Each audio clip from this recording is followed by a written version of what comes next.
उसके लिए। हाँ, लॉगरिथमिक इनइक्वालिटी पढ़नी पड़ेगी। लॉगरिथमिक, एग्जैक्टली, क्या बात है।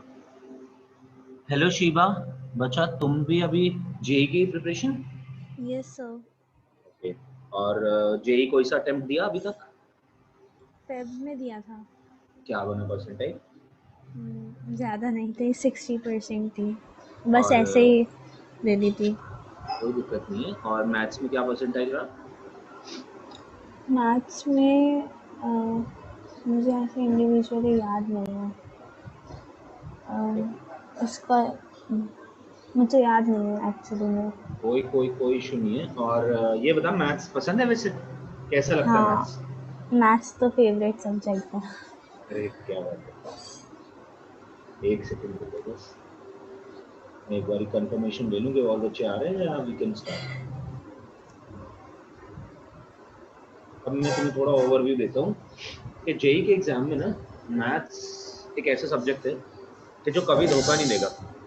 मतलब धोखे से मेरा मतलब है कि यार अगर हम जितना मैथ्स पढ़ेंगे उतना हमें स्कोर मिलेगा। ऐसा कभी नहीं होगा कि भाई हम मैथ्स पढ़ के गए और हमसे क्वेश्चन नहीं सॉल्व हुए, कि हमने पढ़ा तो था बट हमसे वहां पे क्वेश्चन सॉल्व नहीं। ये सब नहीं होता मैथ्स में। फिजिक्स में हो सकता है ये चीज, chemistry is easier as compare to maths and physics. और फिजिक्स में कभी कभी ऐसा हो जाता है कि हम क्वेश्चन को समझ ही नहीं पाते हैं, और आता तो है हमें कॉन्सेप्ट बट क्वेश्चन को इंटरप्रेट ना कर पाने की वजह से सही से हम मतलब क्वेश्चन को सॉल्व ही नहीं कर पाते हैं। बट मैथ्स में ऐसा बहुत ही रेयरली होता है। अगर आपने क्वेश्चंस लगाए हैं किसी चैप्टर के ठीक ठाक तो वो आपसे होगा ही होगा। और उसमें मेजर पोर्शन जो है ऐसे इस तरीके का जहाँ पे आप गलतियां नहीं करोगे अगर आपने एक बारी पढ़ लिया, तो दैट इज अलजेब्रा।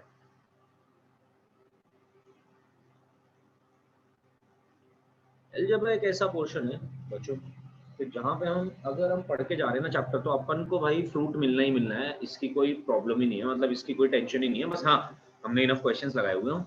ऐसे तो नहीं कि हमने क्वेश्चंस नहीं लगाए प्रॉपरली सारे, बट हर चैप्टर में 6, 8, 10, 15 कुछ मिनिमम टाइप्स ऑफ क्वेश्चन होंगे या मिनिमम कॉन्सेप्ट्स होंगे। वो अगर हम सारे पढ़ के जाते हैं तो सारी चीजें उसी पे बेस्ड है।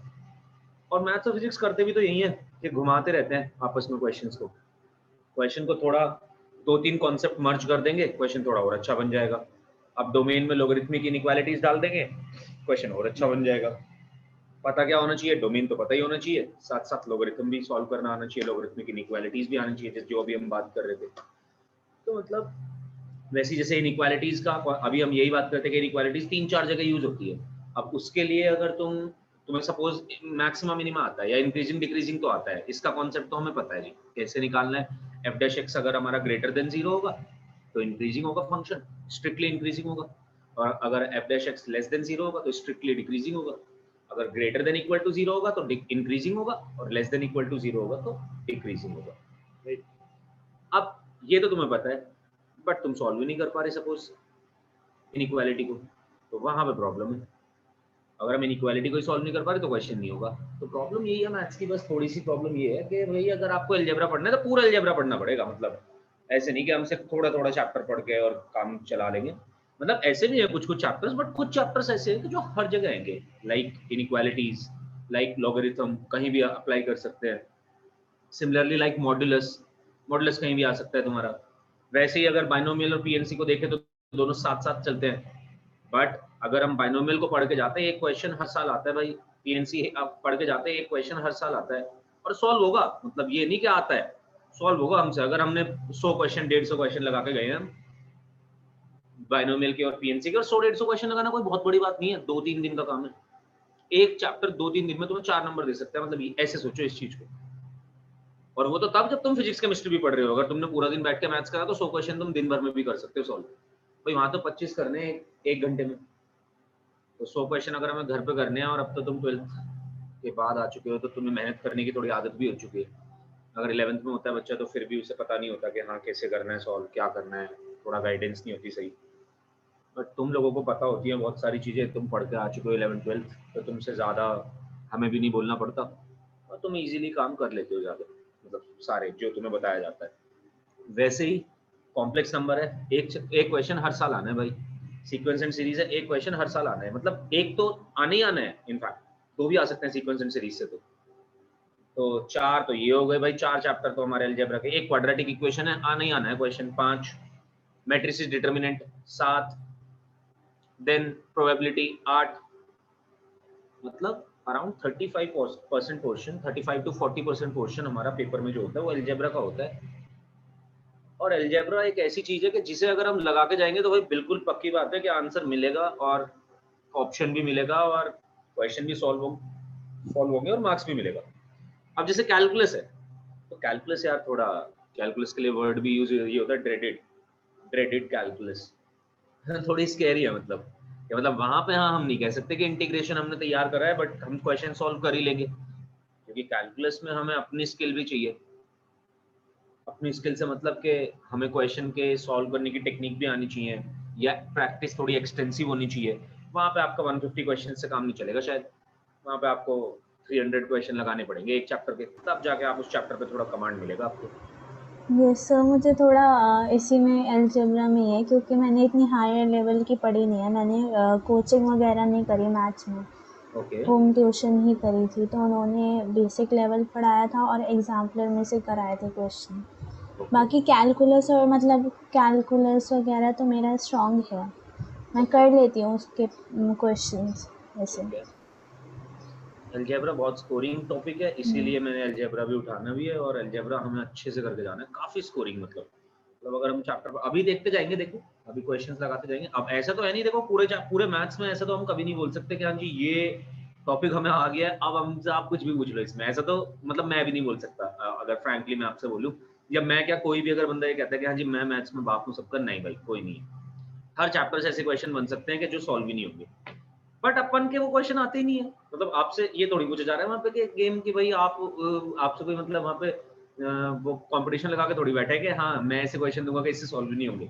वो तो ये चाहते हैं कि आपने क्या उतने क्वेश्चंस करें, उतने कॉन्सेप्ट पढ़े जितने आपके सिलेबस में थे, और उसी से ही कोई क्वेश्चन आएगा। हाँ थोड़ा डिफिकल्टी लेवल और ऊपर कर सकते हैं बट इतना नहीं कि आप सॉल्व ना कर पाओ, होंगे क्वेश्चन उसी चीजों से। तो अलजेब्रा वैसा पोर्शन है, कैलकुलस में कर देते हैं कभी कभी ये चीज, बट अलजेब्रा ऐसा पोर्शन है कि जो बहुत स्कोरिंग है और पूरा टॉपिक आराम से सॉल्व हो सकता है अगर हमने पूरा टॉपिक सही से पढ़ा है। अब चलो एक सेकंड रुको यार, मैं एक बार कंफर्मेशन ले लूं यार, ये बच्चा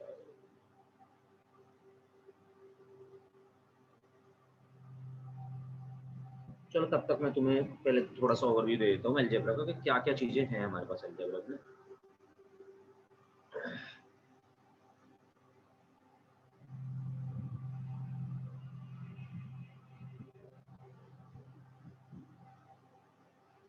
तो सबसे पहले आते हैं हम कि अलजेब्रा मेजरली जो है वो 11th में, 12th में बहुत ज्यादा अलजेब्रा नहीं है, 2-3 ही चैप्टर है बस। मेजर पोर्शन अलजेब्रा का 11th क्लास में। स्टार्ट करते हैं जरा क्या क्या है। तो सबसे पहले अगर मैं बात करूं तो सबसे पहले हमें पढ़ना चाहिए अलजेब्रा अच्छा करने के लिए लॉगरिथम। इनइक्वालिटीज हमने पढ़ी थी, चलो ऐसे ही स्टार्ट करते हैं, लॉगरिथम भी नहीं इनइक्वालिटीज से ही शुरू करते हैं बात।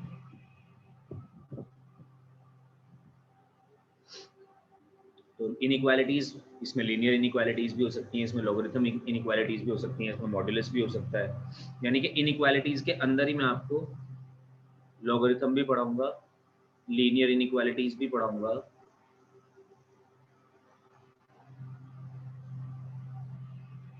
और साथ साथ मॉडुलस फंक्शन भी पढ़ाऊंगा।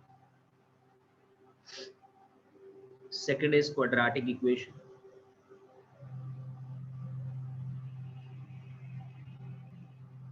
Third is complex numbers. मतलब ये ऑर्डर नहीं है, मैं तो बस ऐसे ही आपको पूरा पहले बता रहा हूँ चैप्टर्स के बारे में। Then fourth is binomial theorem,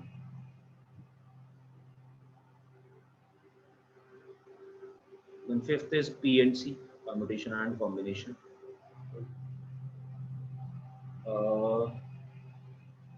इसके अलावा हमारा पीएमआई बचता है, पीएमआई बट हमारा आता नहीं है, जेईई के सिलेबस में नहीं है पीएमआई। उसके अलावा हमारा क्या बचता है, 11th क्लास से तो कुछ नहीं बचता बिल्कुल, 11th क्लास से तो हमारा कुछ नहीं बचता। फिर ट्रिग्नोमेट्री आ जाती है, ट्रिग्नोमेट्री के साथ साथ कोऑर्डिनेट ज्योमेट्री एंड ऑल। अब आते हैं जरा 12th क्लास पे, matrices. Determinant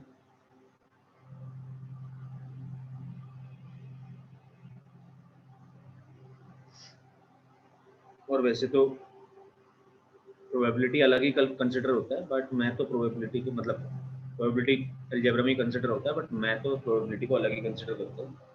but still probability भी वही टॉपिक है। अगर हम बात करें अलजेब्रा के फंडामेंटल्स की, algebra is scoring, probability is also scoring. ये हमारे टॉपिक्स हैं जो हमारा अलजेब्रा के अंदर पोर्शन आता है।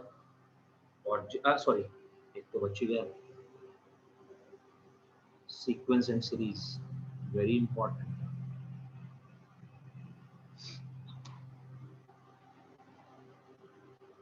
और ये टॉपिक हमारा मतलब ये सारे के सारे टॉपिक्स हमारे अलजेब्रा के अंदर ही आते हैं।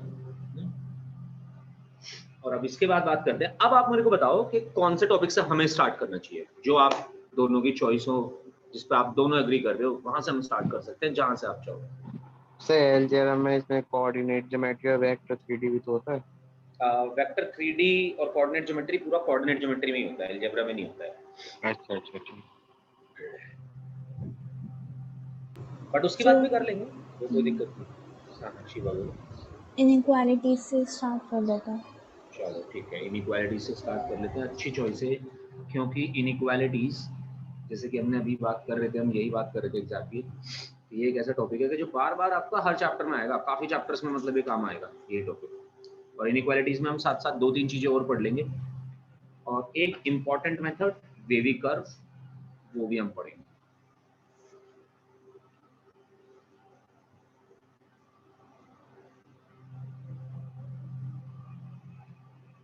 ये तो लिख लिया, अगर लिखना चाहते हो तो लिख सकते हो, मतलब नहीं तो मैं इसे रब कर दूं।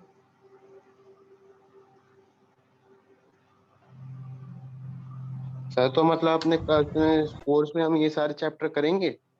बिल्कुल करेंगे, ओके बस थोड़ा जल्दी करेंगे जुनैद, क्योंकि हमारे पास इतना नहीं। टाइम नहीं होगा। यस सर ठीक है करेंगे बट सारे। Okay sir. हेलो हाँ हाँ बोल ना, सर, आवाज मेरी आ ना रही है। एकदम इसके साइड बाय साइड ही ना एक वो भी चल रही है, मेरी वाइवा भी चल रहा है केमिस्ट्री का। तो अगर मैं एक थोड़ी देर के लिए चुप हो जाऊँ ना तो सर मैं वाइवा दे रहा हूँ मैं। ठीक है हाँ अच्छा ठीक है, ठीक है ओके। लिखता रहियो बस तू। अच्छा तेरे तो इनइक्वालिटीज थोड़ी पड़ी भी हुई है, ठीक है ये सर उसके तो नोट्स हैं मेरे पास। ठीक है डन सर। ओके। चलो स्टार्ट करते हैं हम इनइक्वालिटीज से।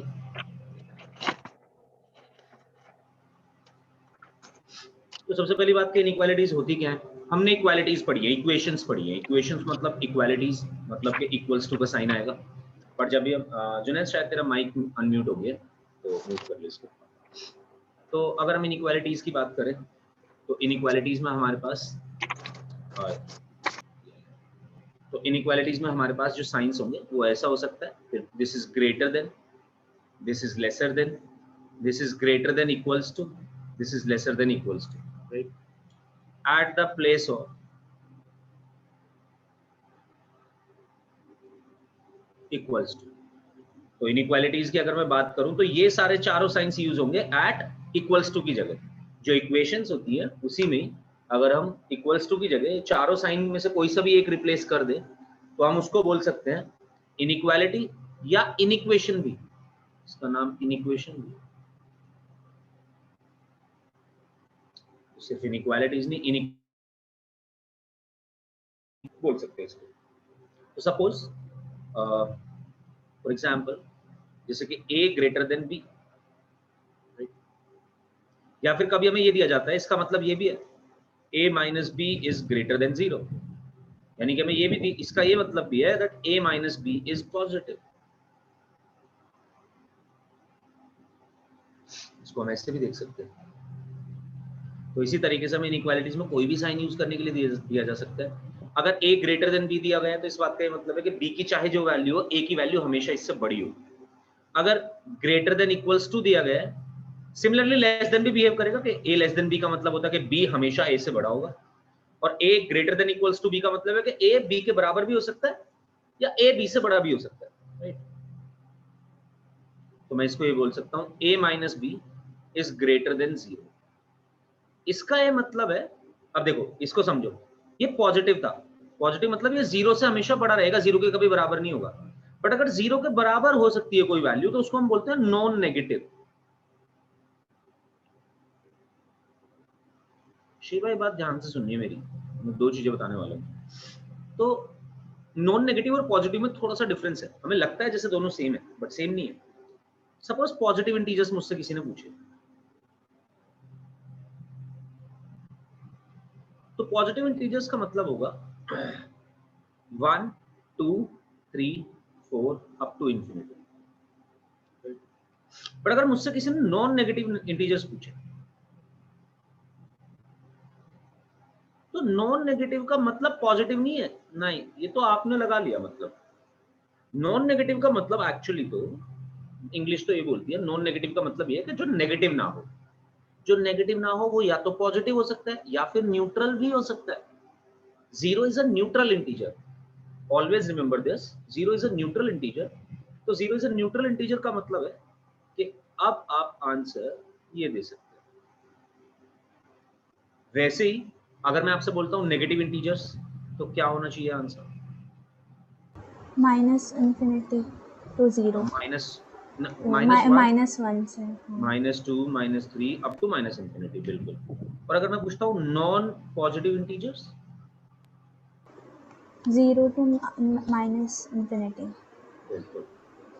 तो नॉन पॉजिटिव में पॉजिटिव के अलावा जितने इंटीजर्स है वो आ जाएंगे, तो 0 भी आएगा क्योंकि वो एक पॉजिटिव इंटीजर नहीं है, वो एक न्यूट्रल इंटीजर है। ओके, तो ये तो हुआ इनइक्वालिटीज का खेल कमाल।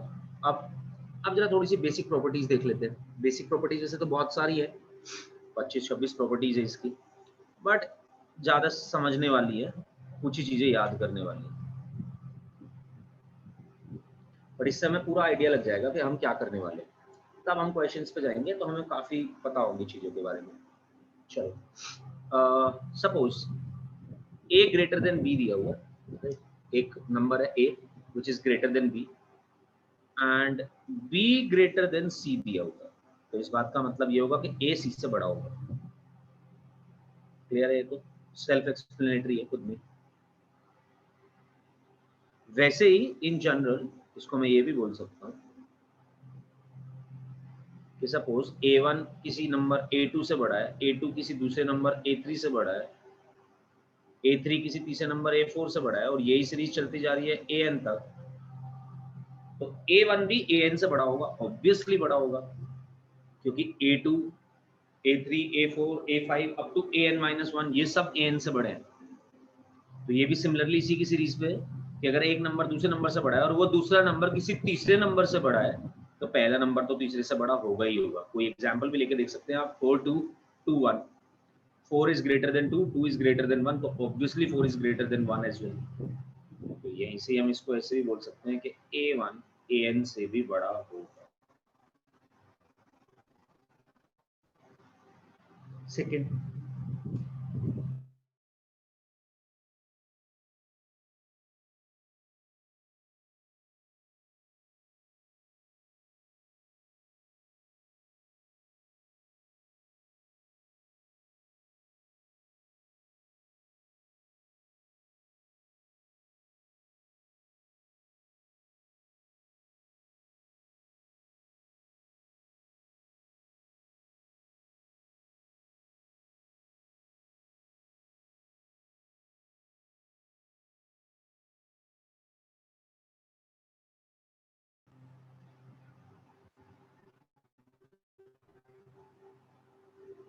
Guys am I Audible?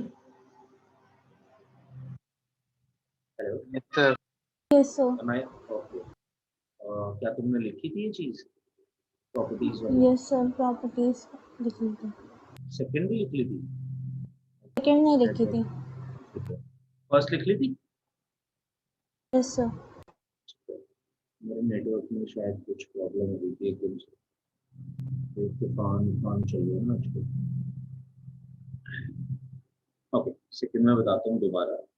If a is greater then b, अगर कोई एक इनइक्वालिटी आपको ऑलरेडी दी हुई है और आपने कोई भी सेम नंबर ऐड किया दोनों साइड या दोनों साइड सब्ट्रैक्ट किया, कोई फर्क नहीं पड़ेगा इनइक्वालिटी को। मतलब ये कि अगर ए के साथ सपोज मैं इसको कोई एग्जाम्पल से दिखा दूं, आपको दिया गया -2 -4 से बड़ा है, दिस इज ट्रू राइट, -2 -4 से बड़ा है।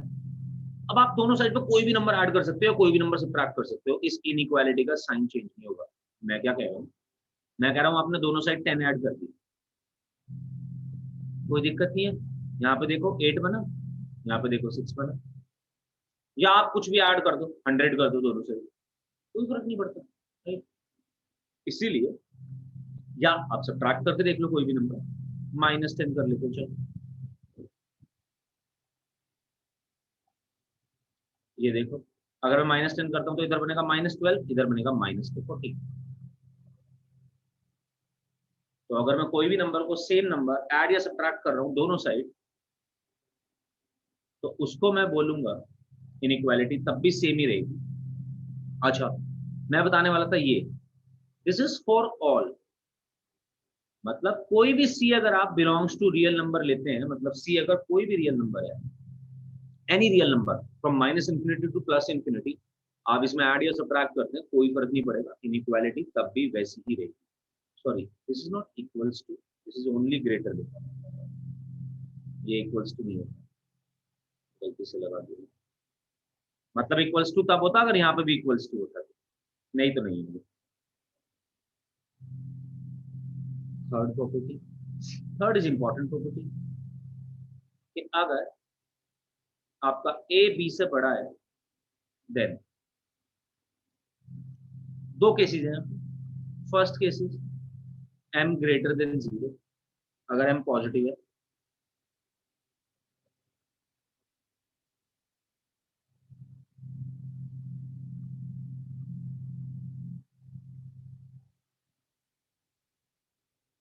इन दोनों केसेस को मैं समझाता हूँ।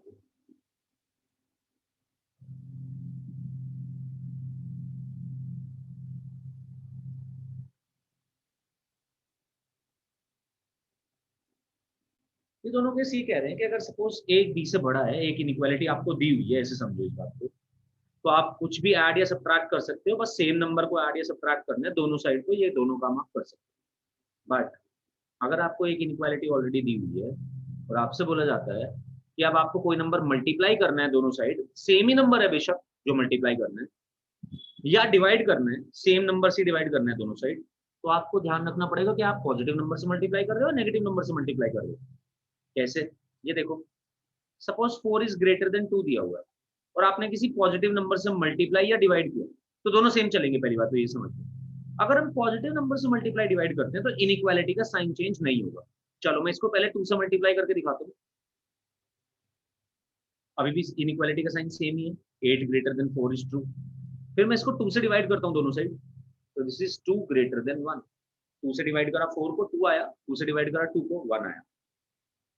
इनइक्वालिटी का साइन अभी भी वैसे ही है जैसा पहले था, बट अब यहीं पे ही मैं आपको दूसरा काम करके दिखाता हूँ कि मैं एक नेगेटिव नंबर से मल्टीप्लाई डिवाइड करता हूँ। -1 से चलो पहले मल्टीप्लाई कर रहा हूँ, या -2 से कर रहा हूँ, चलो -2 से किया तो -2 से करा तो -8 and this is -4. Now in between -4 and -8 which is greater? -4। -4। पहली बार इनइक्वालिटी का साइन उधर ही था 4 की तरफ, अगर हमने दोनों साइड 2 से मल्टीप्लाई करा था तो जिधर पहले इनइक्वालिटी का साइन था उधर ही था, बट देखो इस बार चेंज हो गया कि नहीं। Yes sir. वैसे ही अगर मैं इस पे बात करता हूँ डिवाइड करने की, -2 से डिवाइड करा ये बना -2, ये -2 से डिवाइड करा ये बना -1, स्टिल साइन चेंजेस। तो हमें ध्यान रखना है जब भी एक इनइक्वालिटी हमें दी गई है, अगर हम उसमें दोनों साइड किसी भी सेम नंबर से मल्टीप्लाई या डिवाइड करना चाहते हैं, तो whether that number is positive और द नंबर इज नेगेटिव। अगर नंबर है पॉजिटिव जिससे भी आप मल्टीप्लाई या डिवाइड कर रहे हो, तो इनइक्वालिटी का साइन रहेगा सेम। अगर नंबर है नेगेटिव तो इनइक्वालिटी का साइन हो जाएगा चेंज, राइट। ये काफी इंपॉर्टेंट प्रॉपर्टी है, बहुत यूज होगी हमारी इनइक्वालिटी में।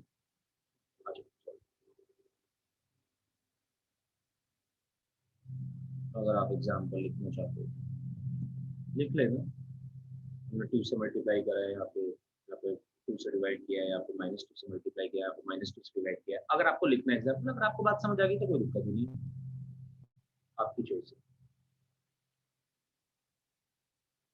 अब देखो ये जो प्रॉपर्टीज हम समझ रहे हैं ना, ये हम इनइक्वालिटी का पर्सपेक्टिव समझना, इक्वालिटी चलती है, ये चीजें हमें बेहतर बनाएंगी और क्वेश्चंस अटेम्प्ट करते हुए। ऐसा नहीं है कि इनका बेस्ड क्वेश्चन, मतलब सेकंड और थर्ड पे तो खैर बेस्ड क्वेश्चन आएंगे काफी, बट जैसे अभी जो मैं और कुछ प्रॉपर्टीज लिखवाने वाला हूँ, फोर्थ, फिफ्थ, जितनी भी अभी और आगे आगे वाली प्रॉपर्टीज आएंगी, हो सकता है डायरेक्टली यूज तो ना हो और हो सकता है वो भी, बट उतना एक्सटेंसिवली यूज तो नहीं होगी, बट आपको ये क्वेश्चन सॉल्व करने में हेल्प करेंगे, आपको ये चीजों को समझने में, क्वेश्चंस को इंटरप्रेट करने में हेल्प करेंगी। You will better analyze the inequalities after these properties. ये सर 11th में पढ़ेंगे। हाँ, 11th में हमारा ये पोर्शन था। चलो, फोर्थ में हमें दिया गया है दो नंबर्स a और b, a बड़ा है b छोटा है, बट दोनों पॉजिटिव है। This can be read as a is greater than b and greater than 0. So obviously a will also have to be greater than 0 according to the first property. तो हमने बोला अगर a b से बड़ा है, b 0 से बड़ा है, यानी कि a और b दोनों पॉजिटिव हैं जिसमें a बड़ा है, तो a स्क्वायर भी b स्क्वायर से बड़ा होगा। बोलो,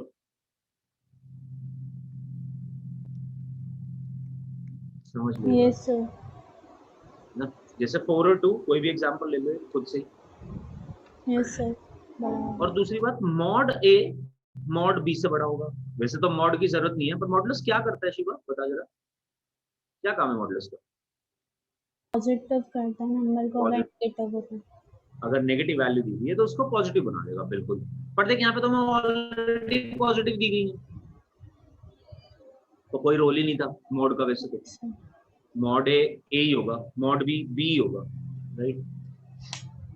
लेकिन सर अगर मॉड के बाहर नेगेटिव हो तो नंबर तो नेगेटिव ही रहेगा। हाँ, तब नेगेटिव रहेगा, बिल्कुल। अगर मॉड के बाहर नेगेटिव लगा है, जैसे मॉड ऑफ -4 और यहाँ पे माइनस लगा दिया, तो मॉड ऑफ -4 का आंसर तो 4 आएगा, बिल्कुल सही बात है, बट आंसर तो -4 ही आएगा। Yes sir. अब कोई इशू नहीं, बिल्कुल सही बात है, बट मॉड का खुद में काम तो पॉजिटिव बनाना। पर मैंने ये जो लिखा है सेकंड प्रॉपर्टी, ये मैंने इसके लिए नहीं लिखी, ये तो यहाँ पे तो पता ही है हमें, ये तो ट्रू ही है, ये मैंने बी पार्ट के लिए लिखी है। खैर, दूसरी बात, जितना बड़ा नंबर उतना छोटा उसका रेसिप्रोकल, ये बात आज के बाद याद रखना। जितना बड़ा नंबर उतना छोटा उसका रेसिप्रोकल, यानी कि जितना छोटा नंबर उतना बड़ा उसका रेसिप्रोकल। आप समझ सकते हैं इस बात को, मेरे साथ आ जाओ। इफ 4 इज ग्रेटर देन 2, तो मैंने a को ले लिया 4, b को ले लिया 2, तो हम कह रहे हैं अगर हम इनका रेसिप्रोकल करेंगे तो साइन चेंज हो जाएगा, बिल्कुल होगा। 4 अगर 2 से बड़ा है तो 1/4 1/2 से छोटा होगा।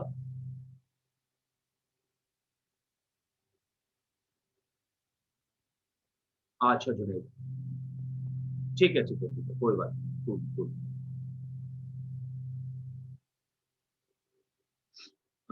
1/4 1/2 से छोटा होगा, राइट। Yes sir. जितना बड़ा नंबर उतना छोटा उसका रेसिप्रोकल। बट सेकंड प्रॉपर्टी क्या है? सेकंड प्रॉपर्टी में हमें फोर्थ का, ये तो था ए पार्ट, इनफैक्ट ए पार्ट को ना यहाँ से हटा के यहीं पे लिख दिया, और अब जो है फोर्थ का नहीं, ऐसे बस, दिस इज फोर्थ का A, capital A, and this is fourth का कैपिटल बी। कैपिटल बी क्या बोल रहे हैं कि देखो ए बी से छोटा है और बी 0 से छोटा है, यानी कि ए और बी दोनों नेगेटिव है, बट ए नेगेटिव में छोटा है बी से, तब भी ए स्क्वायर बी स्क्वायर से बड़ा होगा। सोच के देख जरा इस बारे में। ये से स्क्वायर करके तो पॉजिटिव ही हो जाता है। एग्जैक्टली। और नेगेटिव में हम मैथमेटिकली तो हमारा बड़ा नंबर छोटा ही होता है, जैसे कि -4 और -2 में अगर हम देखेंगे तो -2 बड़ा होता है। Yes sir. तो -4 का अगर स्क्वायर करेंगे तो वो 16 हो जाएगा, और -2 का स्क्वायर करेंगे तो वो 4 ही रहेगा। बिल्कुल सिमिलर कॉन्सेप्ट है। वैसे बी पोर्शन में देख, अगर हम मॉड लेंगे तो तब भी ये ए बड़ा हो जाएगा फिर, मॉड ए मॉड बी से, वैसे ही -4 और -2 का रिलेशन ले ले फिर से। Yes sir. -4 का स्क्वायर भी बड़ा होगा -2 से, और -4 का मॉड भी बड़ा होगा -2 से। यस। अच्छा, तीसरी चीज, चल ये सोच के बता, 1/a और 1/b में कौन सा बड़ा होगा? 1/a। 1/a। क्या बात है, गुड, ठीक है। चल फिर इसके लिए यही सारी प्रॉपर्टीज डिफाइन करते हैं। कुछ प्रॉपर्टी, अगर अब देख b पॉजिटिव है, a नेगेटिव है, बट हमें ये नहीं पता कि कौन सी वैल्यू कितनी है ना। अब मुझे तू बता, क्या a² b² से बड़ा हो सकता है? पहली बात तो ये बता। सर b² बड़ा होगा। और अगर हो सकता है तो कब? रेसिप्रोकल।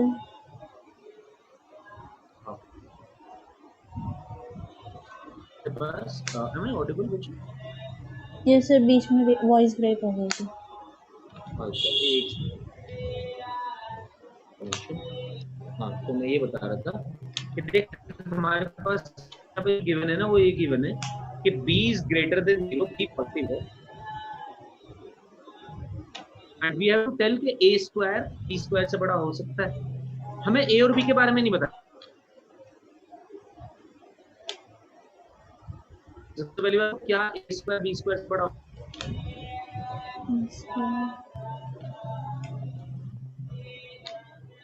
कोई भी एक सिचुएशन देके बता दे मेरे को। a² तो नेगेटिव ही है a² तो पॉजिटिव हो जाएगा, सर। हाँ हो a नेगेटिव जाएगा। है अगर ना, और b -4 ले लिया a को और b को 2 ले हम्म, लिया तो फिर वो तो बड़ा ही हो जाएगा। बिल्कुल बिल्कुल। तो क्या मैं ये बोल सकता हूँ देख कि a² b² से बड़ा हो जाएगा अगर मॉड a मॉड b से बड़ा हो। Yes sir. मॉड a देख, -4 का मॉड आएगा 4, और मॉड b तो b ही रहेगा वैसे, बट अगर -4 का मॉड, यानी कि a जो भी वैल्यू हम ले रहे हैं वो b से मैथमेटिकली बड़ी है, ऐसे देख इस चीज को, तो उसका स्क्वायर भी b² से बड़ा हो जाएगा। नेगेटिव में बेशक वो छोटी हो, नंबर -4 और 2 में अगर हम देख रहे हैं तो -4 छोटा है, मान लिया भाई -4 छोटा है, बट स्क्वायर करेंगे तो -4 का स्क्वायर तो 16 हो जाएगा, 2 का स्क्वायर 4 ही रहेगा। और ऐसा होगा कब? जब मॉड a मॉड b से बड़ा होगा। वैसे ही क्या इसका आंसर देगी अब कि b² कब बड़ा होगा? अगर -2 ले लिया और 4 ले लिया b, मतलब a -2 और b 4। एग्जैक्टली, तो क्या ये नहीं बोल सकता भाई? Yes sir.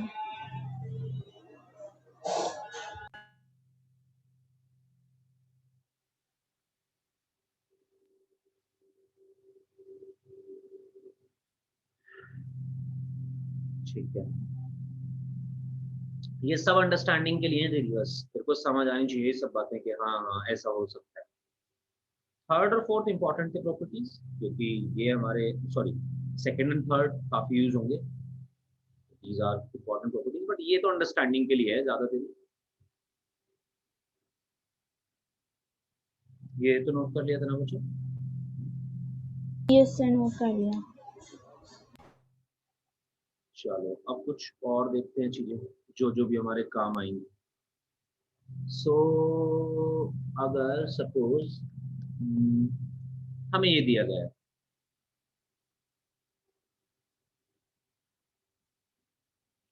दो नंबर्स का मल्टीप्लीकेशन या दो नंबर्स का डिवीजन अगर हमें ग्रेटर देन 0 दिया गया है ना, यानी कि पॉजिटिव दिया हुआ है, तो इसका मतलब हो सकता है या तो दोनों पॉजिटिव हो या तो दोनों नेगेटिव हो। ये ध्यान रखना हमेशा।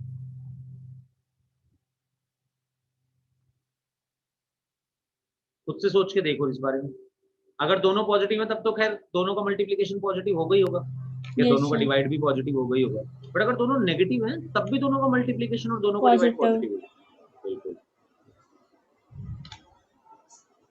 ठीक है।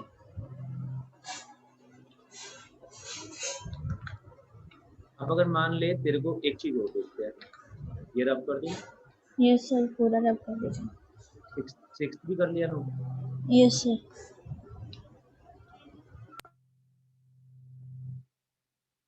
अब अगर मान ले तेरे को ऐसे दिया गया है कि एक वैल्यू है A1 वो B1 से बड़ी है, एक दूसरी वैल्यू है A2 वो B2 से बड़ी है, सिमिलरली एक वैल्यू है AN वो बड़ी है BN से। तो अगर मैं इन सारे लेफ्ट हैंड साइड वालों को मल्टीप्लाई करता हूँ ना,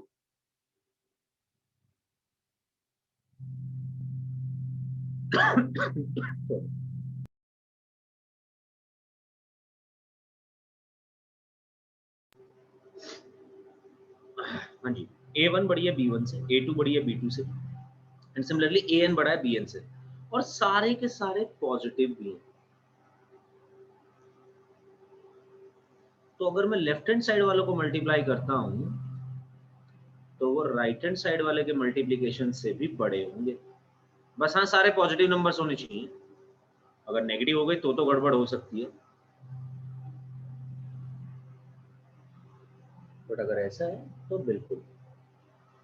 और सिमिलरली अगर A1 बड़ा है B1 से, A2 बड़ा है B2 से, और इस बार तो पॉजिटिव नेगेटिव का भी नहीं बोल रहे, देख भाई मल्टीप्लाई करने में तो पॉजिटिव नेगेटिव काम आता है, देख इसीलिए मैंने यहाँ पे पॉजिटिव बोला इनको, क्योंकि मल्टीप्लाई करने पे मैटर करता है कि नंबर पॉजिटिव थे या नेगेटिव थे।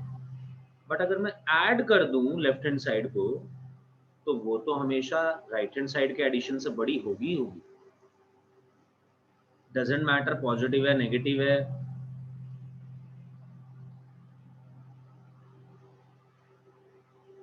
क्योंकि एडिशन में हमें नहीं देखना होता है कि नंबर पॉजिटिव थे या नेगेटिव थे। अगर कुछ बड़े नंबर्स ऐड करे गए और कुछ छोटे नंबर्स ऐड करे गए तो बड़े नंबर्स का सम भी हमेशा बड़ा ही आएगा।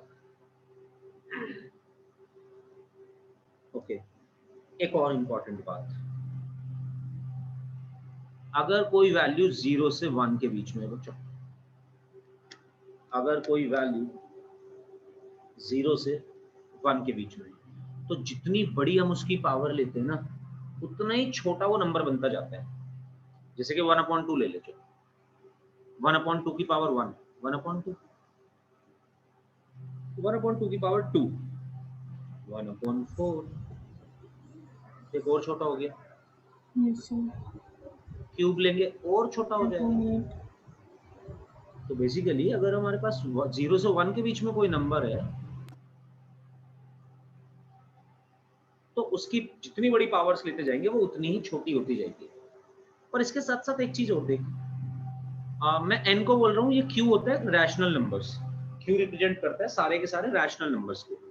और अगर हम इसके ऊपर पॉजिटिव या नेगेटिव लगा देते हैं तो वो रेस्पेक्टिवली पॉजिटिव रैशनल नंबर्स या नेगेटिव रैशनल नंबर्स को रिप्रेजेंट करता है। ठीक है,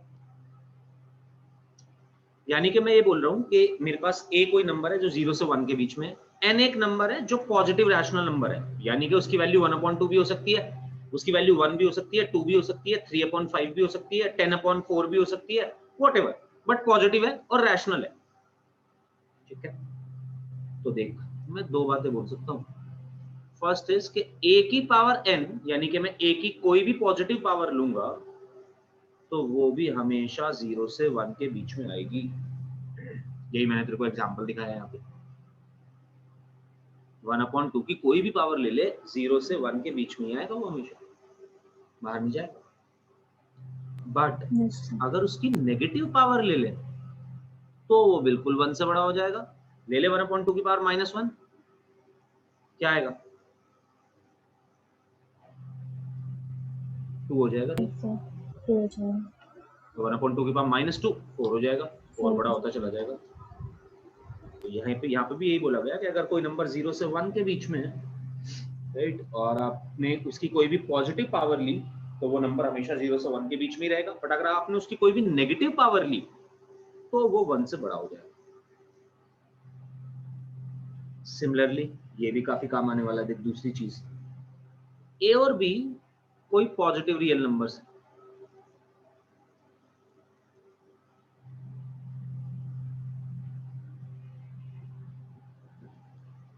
और सच दैट a की वैल्यू b से छोटी है।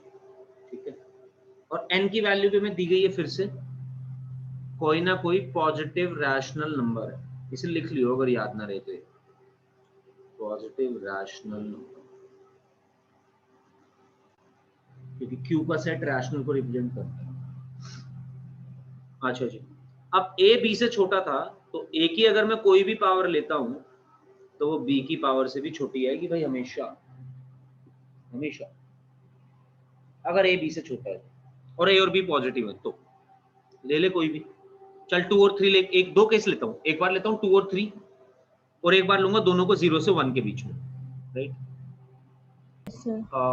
तो 2 और 3 लेता हूँ, तो 2 और 3 में तो क्लियर है बिल्कुल ही, 2 की पावर अगर मैं 3 ली और 3 की पावर भी 3 ली तो ऑब्वियसली 3 की power 3 will be greater than 2 की पावर 3।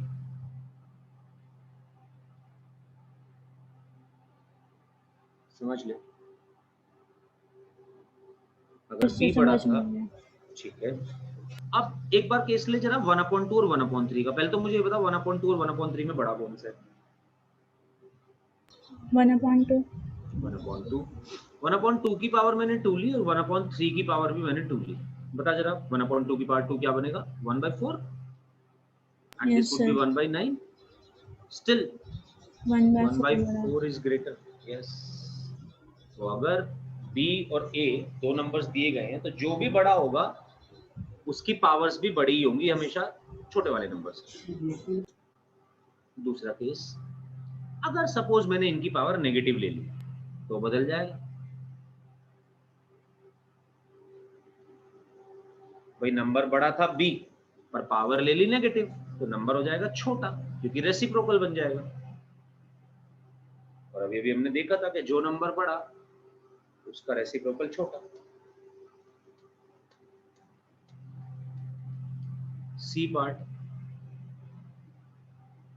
बट अगर यहीं पे हम बोले कि A की पावर हमने ली 1/n और B की पावर ली 1/n, स्टिल पावर तो पॉजिटिव ही है, यहाँ पे भी पॉजिटिव ही है भाई, यहाँ तो रेसिप्रोकल बन गया था। इसको तो हम ऐसे लिख सकते थे 1/a की पावर n एंड 1/b की पावर n। रेसिप्रोकल में हमें पता था b की पावर n बड़ा होता है तो इसका रेसिप्रोकल छोटा होना चाहिए, बट यहाँ पे रेसिप्रोकल थोड़ी ना बन रहा है, यहाँ तो अभी भी वही रूल होना चाहिए। सी में तो हम रूट्स ले रहे हैं एक तरीके से। हाँ एग्जैक्टली, nth रूट। अगर 2 रख देंगे वैल्यू तो स्क्वायर रूट बन जाएगा, 3 रख देंगे तो क्यूब रूट बन जाएगा, 4 ले रहे हैं तो फोर्थ रूट बन जाएगा, वैसे ही आगे बढ़ते चले जाएगा। जैसे नोट कर ले तो मेरे को बताइए, फिर मैं आगे बढ़ूंगा।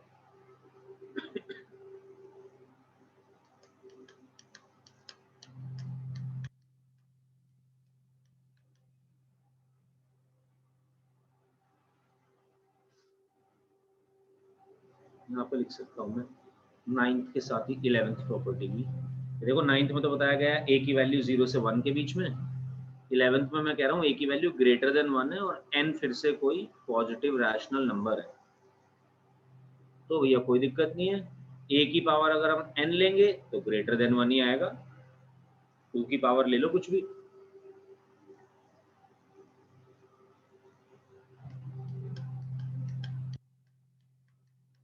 हाँ अगर a की पावर -n ले लेंगे तो उसकी वैल्यू जरूर 0 से 1 के बीच में आएगी, केस बदल जाएगा, बस उल्टा हो जाएगा।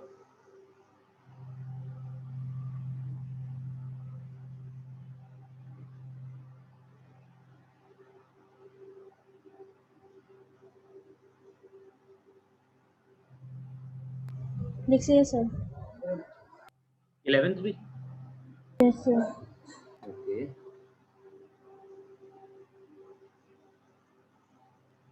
One more important property. देखो अगर हमारे पास a कोई 0 से 1 के बीच में नंबर है and m and n are positive rational numbers, m और n कोई दो पॉजिटिव रैशनल नंबर्स हैं, और अब हम a की पावर्स निकालना चाहते हैं m और n की टर्म्स में, तो m अगर n से बड़ा है, अगर m n से बड़ा है तो a की पावर m छोटी होगी a की पावर n से। ये वही रूल है जो मैंने अभी बोला था कि 1/2 की पावर सभी हमने लेके देखी थी, 1/2 की पावर 2 ली थी तो 1/4 बना था, 1/2 की पावर 3 ली थी तो 1/8 बना था, यानी कि नंबर और छोटा बन गया था। बोल। यस सर, समझ रहा हूँ। बिल्कुल, तो ये वही एग्जैक्टली रूल है कि जितनी बड़ी पावर होगी उतना ही छोटा उतना बनेगा छोटा नंबर, नंबर। अगर नंबर 0 से 1 के बीच में हो।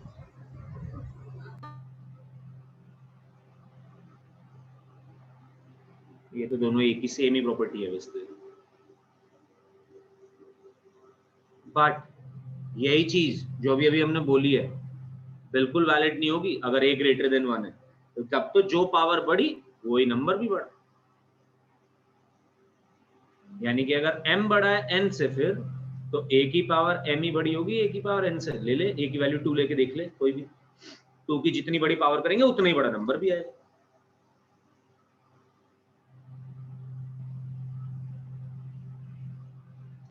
शिवा, क्या ये सारी चीजें तेरे को क्लियर हुई? यस सर, क्लियर हो गया।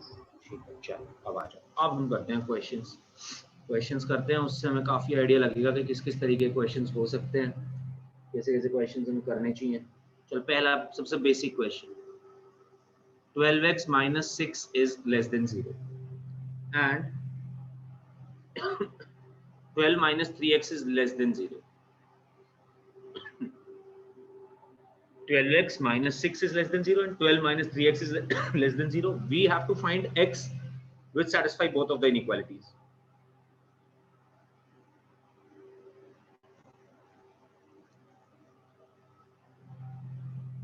अच्छा, पहले मेरे साथ करते हैं आज, फिर तेरे को करने। तो मैंने बोला 12x minus 6 less than 0 दिया हुआ है, तो मैं इनइक्वालिटीज में मैं दोनों साइड किसी भी चीज को लेके जा सकता हूँ, एज लॉन्ग एज वो मल्टीप्लाई डिवाइड में नहीं जा रही। मल्टीप्लाई डिवाइड में जा रही है तो मेरे को नेगेटिव पॉजिटिव का ध्यान रखना है, बस ये ध्यान रखना है। ठीक है, तो मैंने -6 को उधर लेके गया, +6 हो गया। या तो ऐसे देख ले, मैं -6 को उधर ले गया, या फिर इसको ऐसे भी देख सकते हैं। दोनों तरीके हैं देखने के। अभी मैं तेरे को इसलिए समझा रहा हूँ, मेरे को पता है तेरे को क्वेश्चन आता है, कोई दिक्कत नहीं है, बट द थिंग इज कि I want to tell you the concepts कि किस तरीके से हम इसको अप्रोच कर सकते हैं। एक तरीका तो ये है डायरेक्टली देख लें कि भैया उधर चला जाएगा, -6 + 6 बन जाएगा, बिल्कुल सही है, और आप ऐसे लेके जा सकते हैं, या आपके पास ये आपके राइट में। या फिर एक तरीका ये है कि आप ऐसे देख लो कि दोनों साइड +6 कर दिया, दोनों कोई दिक्कत नहीं है दोनों केस में, तो इनइक्वालिटी का साइन सेम रहेगा, ये खत्म हो जाएगा, इधर आ जाएगा 6। ऐसे देख लो। अब मैं 12 को उधर लेके जा रहा हूँ, या तो ऐसे देख ले कि मैं 12 को उधर ले गया, या फिर ऐसे देख ले कि मैंने दोनों साइड 12 से डिवाइड कर दिया। अगर दोनों साइड 12 से डिवाइड करा तो मैं पॉजिटिव नंबर से डिवाइड कर रहा हूं, यानी कि साइन चेंज नहीं होगा, यानी कि x की वैल्यू लेस देन हाफ आ गई इसके लिए। Yes sir. अब जरा इसको सॉल्व करते हैं। तो 12 minus 3x is less than 0, 3x को उधर लेके गया तो ये बनेगा 12 is less than 3x। या तो देख ऐसे बोल 12 is less than 3x, या ऐसे बोल 3x is greater than 12। बात तो एक ही है, समझ ले इसको। ये दोनों चीजों का मैं बहुत यूज करने वाला हूँ आगे आगे।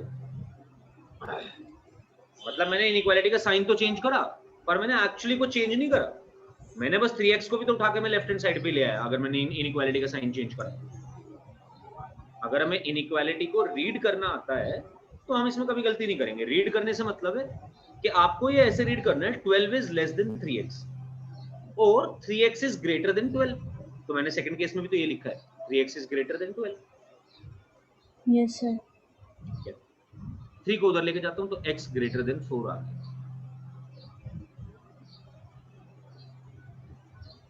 क्या ये बात समझ आई? x is greater than -4।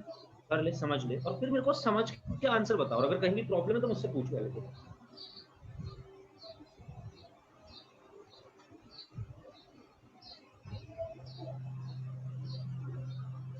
दोनों को सर सेटिस्फाई करना चाहिए ना x की वैल्यू।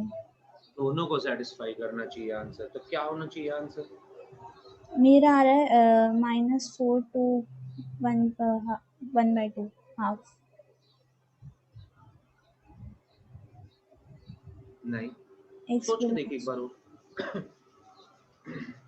पहला केस कह रहा है x होना चाहिए हाफ से छोटा, यस सर। सेकंड केस बोल रहा है x होना चाहिए 4 से बड़ा। अगर मैं हाफ से छोटा रखता हूं x को तो सेकंड केस सेटिस्फाई नहीं करेगा। Yes sir. अगर मैं 4 से बड़ा रखता हूं x को तो फर्स्ट केस सेटिस्फाई नहीं करेगा। तो नो सॉल्यूशन है इस इनइक्वालिटीज का। Yes or no solution. है ना। अब इसको हम दूसरे तरीके से भी देख सकते हैं आज। कैसे? ये या तो हम ऐसे समझ जाएं तो बहुत ही अच्छी बात है, पर चल यहाँ पे तो 2 इक्वेशन थी, समझ गई तू, बट ऐसा नहीं होगा हमेशा सी बात। क्वेश्चंस में ऐसा हो सकता है कि 5-5 6-6 इनइक्वालिटीज हो, 5-6 आंसर आ रहे हो x के, 8 आंसर आ रहे हो x के, मतलब अभी होगा। अभी जैसे जैसे हम आगे बढ़ेंगे बहुत बड़ी-बड़ी इनइक्वालिटीज आ सकती हैं। जब मॉडुलस आ जाएगा तो एक ही इनइक्वालिटी में 2-2 आंसर आ रहे होते हैं, इसी के 2 आंसर आते हैं। तो उस केसेस में, उन केसेस में हम क्या करते हैं, उन केसेस में हम इस x को प्लॉट करते हैं। प्लॉट इन द सेंस, मैं बताता हूँ प्लॉट का क्या मतलब है यहाँ पे, कि हम x को जो देखते हैं। साइन स्कीम हाँ लगाते हैं। बिल्कुल, साइन स्कीम वाली चीज है। बस हमें ये देखना है कि हमारे पास ये 2 वैल्यूज है, 1/2 एंड 4। पहले वाला केस बोल रहा है कि x की वैल्यू हाफ से छोटी होनी चाहिए, यानी कि x हाफ से छोटा इधर कुछ भी जा सकता है। दूसरी वाली चीज बोल रही है x की वैल्यू 4 से बड़ा कुछ भी हो सकता है। देख, 2 चीजें। जब मेरे को इस प्लॉट करना है ना इस पे, तो प्लॉट करने की जो टेक्निक है ना वो इस तरीके से होती है। अगर यहाँ पे इक्वल्स टू लगा होता, x less than equals to half या x greater than equals to 4, तो मैं इसको ऐसे लिख देता हूँ, यहाँ पे लगा दूंगा ये और ऐसे बना दूंगा। इस बार का मतलब ये होगा कि x की वैल्यू इसके इक्वल भी हो सकती है, राइट। और या फिर मैं इस बार को अगर ऐसे बना दूंगा तो इसका मतलब है कि x की वैल्यू 1/2 के इक्वल नहीं हो सकती। बट अगर सिर्फ बार बना होता तो उसका मतलब होता कि x की वैल्यू 1/2 के इक्वल भी हो सकती है। 2 तरीके हैं जब इक्वल्स टू नहीं होता है रिप्रेजेंट करने का, या तो एक ऐसे जैसे मैंने अभी लिखा हुआ है, या फिर एक ऐसे सिंपल, बस आप लाइन बना दो ऐसे। ये बात समझ आई? Yes sir. ये हम सीख जाएंगे और आगे आगे के क्वेश्चंस में भी ना। तो x की वैल्यू लेस देन हाफ आ रही है या x की वैल्यू ग्रेटर देन 4 आ रही है। मैंने बोला इसको रिप्रेजेंट टू ऐसे कर, दोनों पे बार लगा और इसको ऐसे लिख दे। इसका ये मतलब है खुद में कि वैल्यू हाफ के इक्वल नहीं है और वैल्यू 4 के इक्वल नहीं है। हमें आंसर हमेशा वो देना होता है जो कॉमन पोर्शन होता है। अगर हमने 2 अलग अलग इनइक्वालिटी सॉल्व करी, दोनों का जो कॉमन पोर्शन होगा वो आंसर होगा। देख ले, कोई भी कॉमन पोर्शन नहीं है दोनों केसेस में। इसका आंसर ये वाली साइड है, इसका आंसर ये वाली साइड है। हमें यहीं से ही पता चल रहा है नो सॉल्यूशन। क्या ये चीज क्लियर है? Yes sir.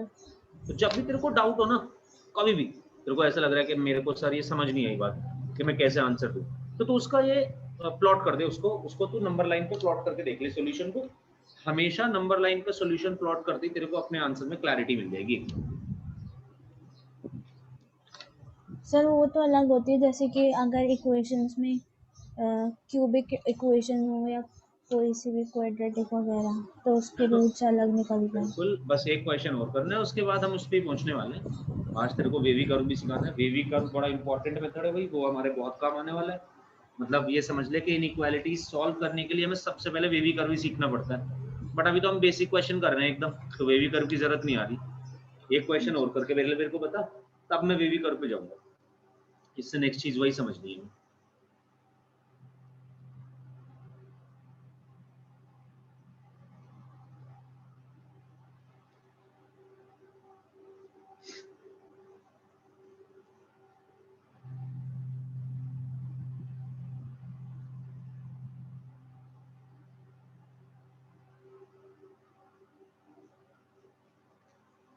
एक इनइक्वालिटी,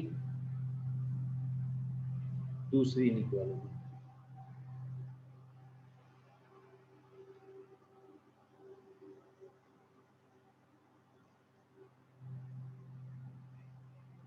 चल सॉल्व कर, आंसर बता क्या इसका आंसर हो सकता है, तब हम वेवी कर्व पे चलते हैं।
आया आंसर?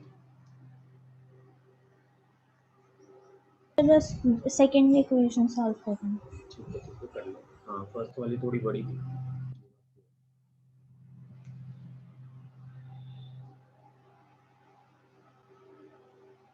चल फर्स्ट में तब तक सॉल्व कर देता हूँ, देख लियो आंसर मैच करो।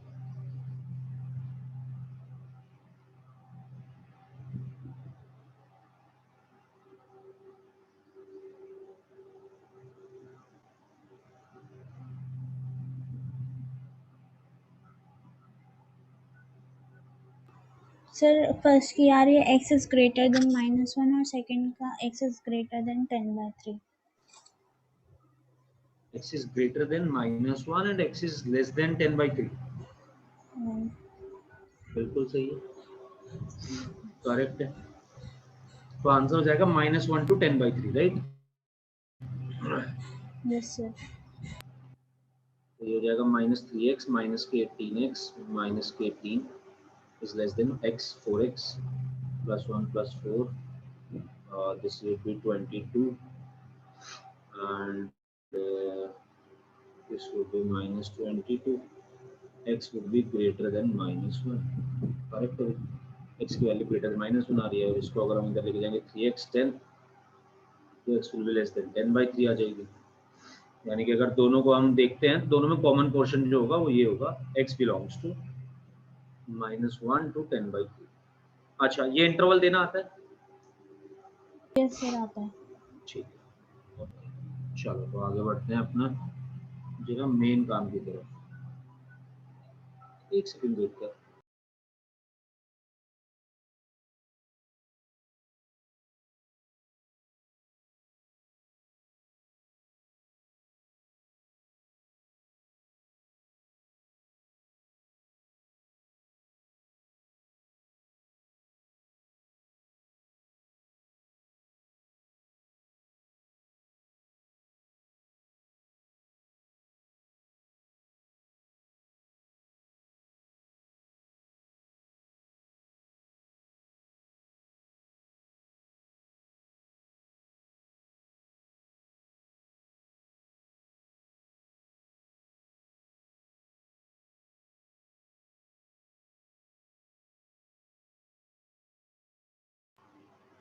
हाँ जी, तो अगर हम बात करते हैं वेवी कर्व मेथड, अब बात करते हैं जरा वेवी कर्व मेथड बोलते हैं हम इसको, या फिर हम इसको बोल सकते हैं साइन स्कीम मेथड, या फिर हम इसको बोल सकते हैं नंबर लाइन मेथड।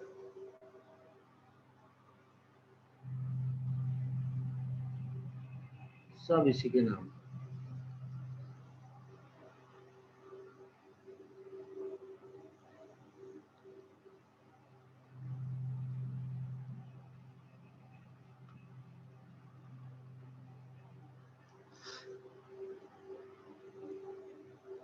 तो ये यूज क्यों होता है? पहली बात यहाँ पे करते हैं शुरू। ये यूज होता है जब हमारे पास लीनियर इनइक्वालिटीज, मतलब इक्वालिटीज लीनियर नहीं होती, या तो क्वाड्रेटिक इनइक्वालिटीज हो, या फिर क्यूबिक इनइक्वालिटीज हो, या फिर रैशनल इनइक्वालिटीज हो। रैशनल फंक्शन कोई इनइक्वालिटीज को सॉल्व करने में यूज होता है। बट इसका पर्पस, सबसे पहले अगर मैं बात करूं तो ये हम ऐसे बोलेंगे,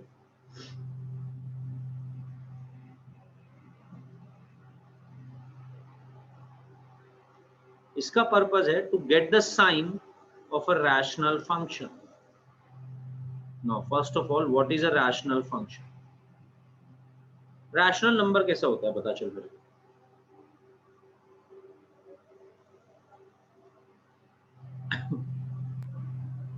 कैसा होता है रैशनल नंबर? फ्रैक्शन वगैरह में। फ्रैक्शन वगैरह में, जैसे p अपॉन q बोल सकते हैं, right? Yes sir, p/q। p/q। वैसे ही रैशनल फंक्शन, अगर एक पॉलिनोमियल है fx और एक दूसरा पॉलिनोमियल है gx, इस तरीके का function where fx and gx are polynomials, तो इस तरीके के फंक्शन को हम रैशनल फंक्शन बोल सकते हैं बच्चों।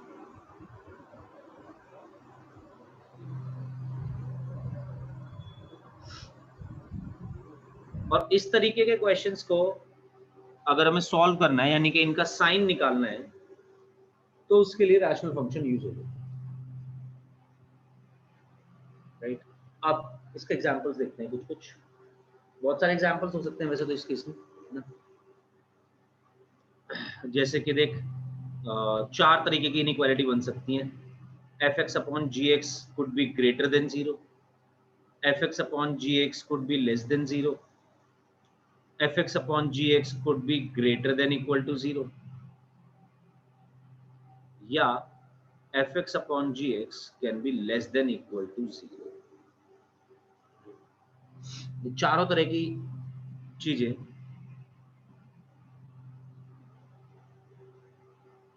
सॉरी रैशनल अलजेब्रिक फंक्शन बोलेंगे, not rational function, rational algebraic function,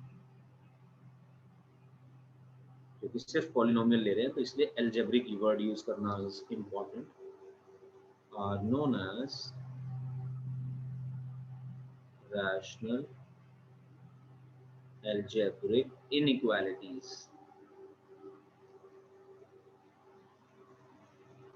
या इनइक्वेशंस। और इसको सॉल्व करने के लिए we need to know about wavy curve method या फिर नंबर लाइन मेथड या साइंस की मेथड, बहुत जगह लग सकता है साइंस की। चलो सबसे पहले तो इसके एल्गोरिथम लिख लेते हैं फटाफट से, फिर समझते हैं कैसे लगाना है। सबसे पहले तो एल्गोरिथम लिख लेते हैं। स्टेप 1, जैसे ही स्टेप 1 पे पहुंच जाए मेरे को बताइए।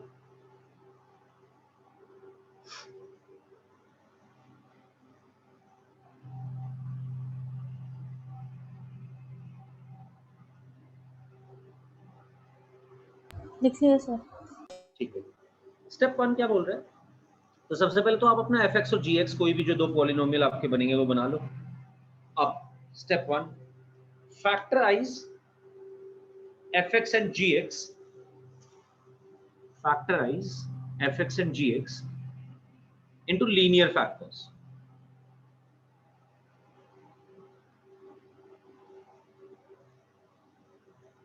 Factorize fx and gx into linear factors। Step 2, make the coefficient of x, step 2 is make the coefficient of x positive,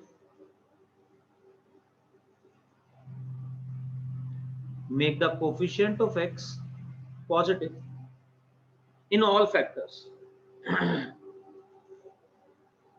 in all factors। Step 3, obtain critical points, obtain critical points by equating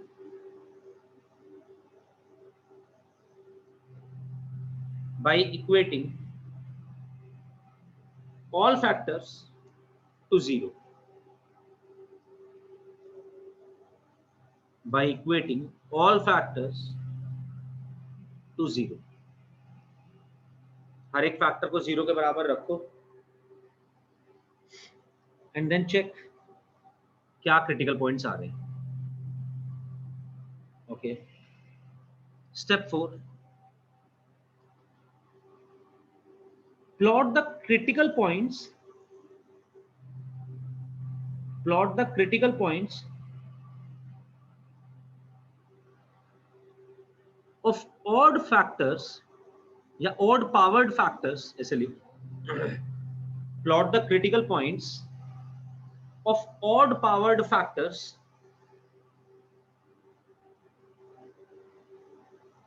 on the number line। Plot the critical points of odd powered factors on the number line।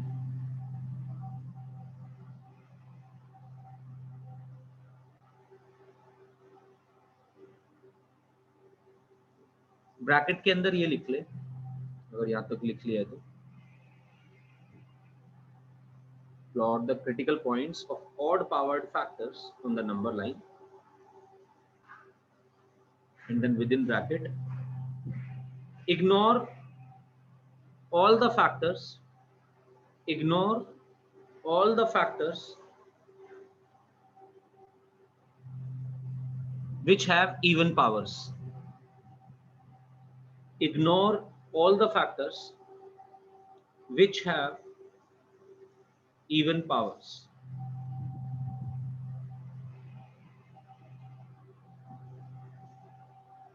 Ignore all the factors which have. Done sir. Okay.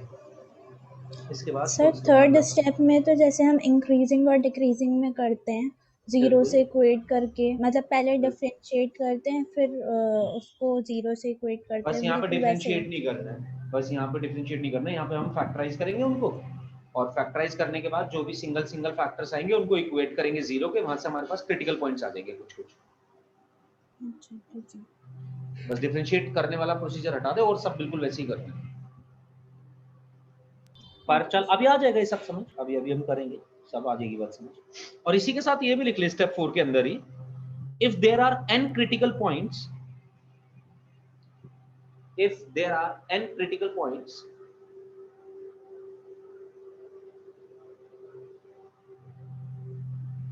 if there are n critical points,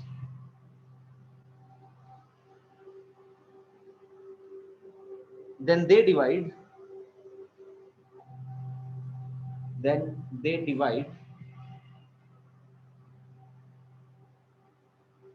the number line, then they divide the number line into n plus 1 regions, then they divide the number line into n plus 1 regions.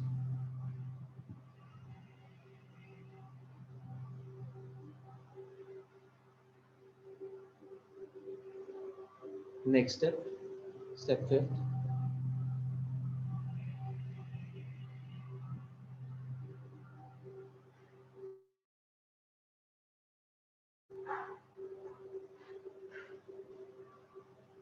Check the sign, लिख लिया step 4 तक सारा। Yes sir.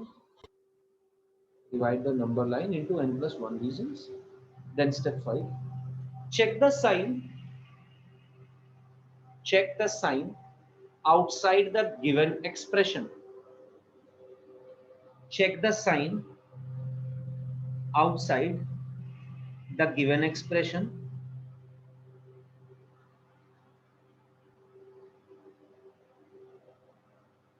Check the sign outside the given expression after making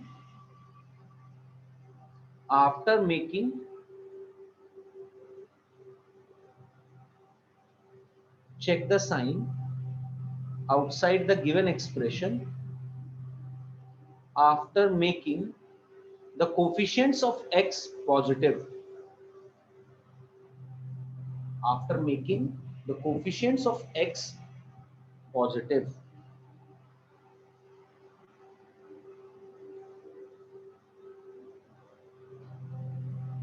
done sir. Start plotting the sign alternatively. Start plotting the sign alternatively. Start plotting the sign alternatively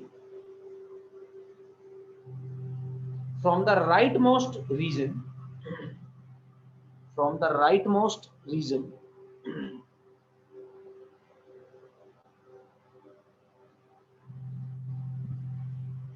From the rightmost region with the sign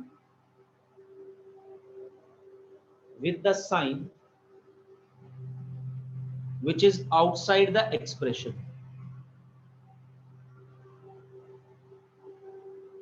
With the sign which is outside the expression.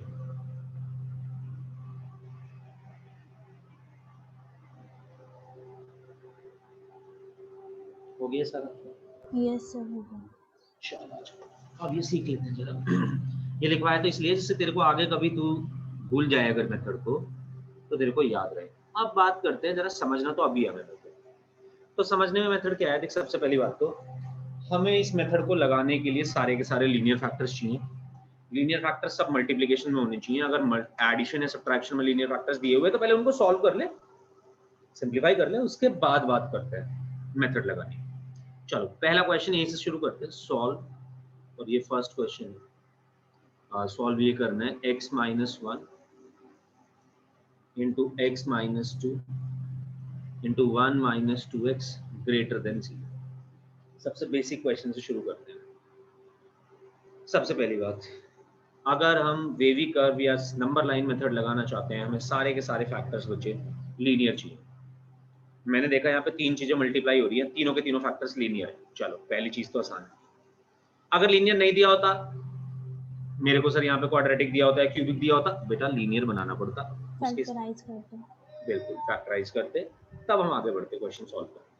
चलो अभी तो हमारा पहला step तो already हुआ है, factorisation हमारा completed है, ठीक है जी। अब एक और दिमाग में बात आ सकती है कि डिनोमिनेटर में यहाँ पे तो कुछ भी नहीं है, ये रैशनल फंक्शन कैसे हुआ?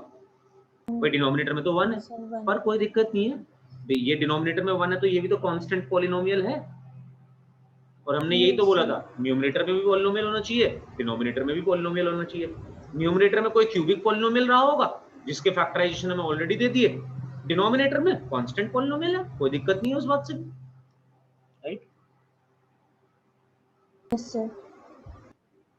अब अगला काम, जैसे आप फैक्टराइजेशन कर लोगे, आपको x का कोफिशिएंट पॉजिटिव बनाना है। x का कोफिशिएंट 1 नहीं बनाना है ना, जो भी दिया हुआ है वो ठीक है, उससे कोई दिक्कत नहीं है, बट x का कोफिशिएंट पॉजिटिव बनाना है। पॉजिटिव बनाने का मतलब, जैसे देखिए यहाँ पे x का कोफिशिएंट +1 है, पॉजिटिव है, दूसरे वाले में भी +1 है, पॉजिटिव है, तीसरे वाले में 2 -2 नेगेटिव है, तो ये पॉजिटिव बनाना पड़ेगा।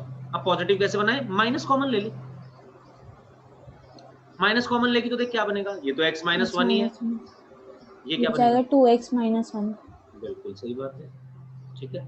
अब देखिए तेरा आउटसाइड द एक्सप्रेशन जो साइन है ना वो नेगेटिव हो गया, ठीक है। अब इसका बाद में ध्यान रखेंगे, देखते हैं, अभी तो बाद में ध्यान देंगे, इसका काम हमें पड़ेगा, देखते हैं क्या पड़ेगा।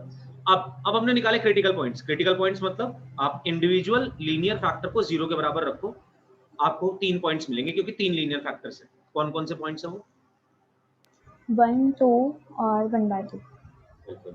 अब ये चीज हमें आती है तो इसलिए मैं इसे लिख के नहीं दिखा रहा, ठीक है, मैं डायरेक्टली इसको प्लॉट कर रहा हूँ। हमसे बोला गया था जब आप क्रिटिकल पॉइंट्स को निकाल लो तो देखोगे कितने क्रिटिकल पॉइंट्स आए हैं। अच्छा एक बात और, x माइनस 1 की पावर 1 ही तो है, सबकी पावर्स 1 1 1 1, तो हमें जो है हमेशा ऑड पावर का ही क्रिटिकल पॉइंट निकालना है। अगर यहाँ पे x माइनस 1 का स्क्वायर दिया होता तो उसका क्रिटिकल पॉइंट नहीं निकालते हैं। क्यों नहीं निकालते, उस पर अभी थोड़ा आगे चलेंगे, पहले मेथड सीख लेते हैं। अभी दूंगा मैं हर तरीके का क्वेश्चन दूंगा, उसमें जब समझाऊंगा कि क्यों नहीं निकाल रहे हम इसका क्रिटिकल पॉइंट। ओके, तो ऑड पावर जो भी है उन सबका क्रिटिकल पॉइंट निकाल लो। आपने निकाल लिया 1/2, 1 और 2 आया।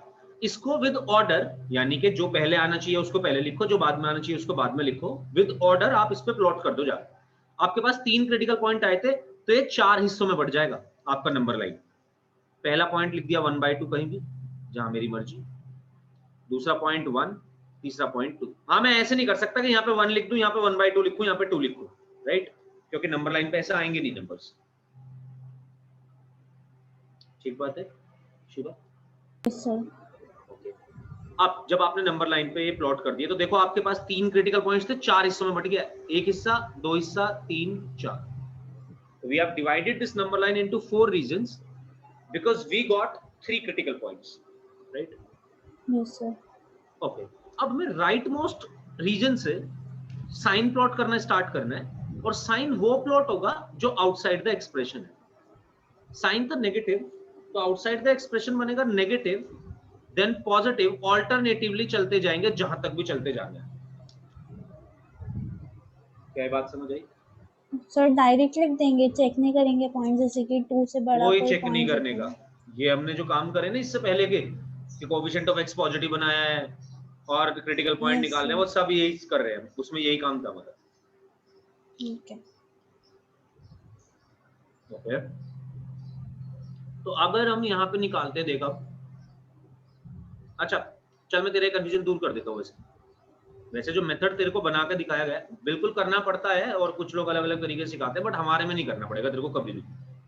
जितनी बात बताई गई है बस उस पर ध्यान देगी ना, कभी तेरा क्वेश्चन गलत नहीं होगा कभी भी लाइफ में, ठीक है। चल पर मैं तेरे को तेरी तसल्ली के लिए एक बार दिखा देता हूँ। देख 2 से बड़ा कुछ भी होगा ना तो नेगेटिव साइन आएगा इस पूरे एक्सप्रेशन का।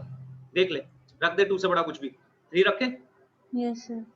3 रखा, ये पॉजिटिव है, हाँ तीनों पॉजिटिव आ जाएंगे तो बाहर और ये नेगेटिव बाहर ऐसे नेगेटिव है ना। Yes, और sir. 1 से 2 के बीच में रख ले, कोई 1.5 रख ले, चल 1.5 पॉजिटिव है, पॉजिटिव आ जाएगा। नेगेटिव है, ये हाँ। पॉजिटिव है, नेगेटिव नेगेटिव पॉजिटिव हो जाएगा, हाँ करेक्ट है कि नहीं। Yes sir. तो कभी तेरे को सोचने का नहीं है इसमें, ये तेरे को बिल्कुल मेथड जो लिखवाया गया है, जो बनाया गया है, वो इसी तरीके से बनाया गया है कि तुम्हें चेक ना करना पड़े, ये एक्स्ट्रा कैलकुलेशन तुम्हारी बच जाए। अब मेरे को ये पूरा का पूरा एक्सप्रेशन कैसा चाहिए था भाई, पॉजिटिव चाहिए था, ग्रेटर देन 0 चाहिए था। Yes sir. तो इसके आंसर जो पॉजिटिव आ रहा है जहां पे, वो इसके आंसर हो, यानी कि आंसर हो गया x belongs to minus infinity to union. क्या बात समझ आई? Yes sir. पक्की बात है। पक्की बात। अब एक और करते हैं क्वेश्चन। अब इसमें मैं तेरे को बहुत सारे वेरिएशंस दिखाऊंगा, है ना, खेल सकते हैं हम इसमें शाम तक वैसे तो,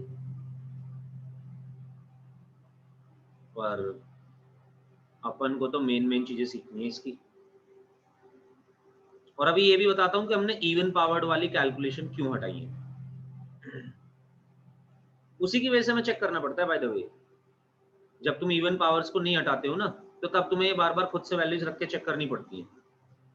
पर पता नहीं लोग ऐसे क्यों नहीं सोचते, मैं अभी तेरे को दिखाता हूँ, ऐसे सोचना चाहिए था। एक सेकंड रुकिए, इसके साथ ये भी मल्टीप्लाई कर दे, और इसके साथ मैं 50 चीजें और मल्टीप्लाई कर सकता हूँ अगर उनकी इवन पावर से, तो कोई फर्क नहीं पड़ेगा। और 10 चीजें मल्टीप्लाई कर दूं या ना करूं, आंसर तो इसका इन्हीं दोनों से निकलेगा सिर्फ।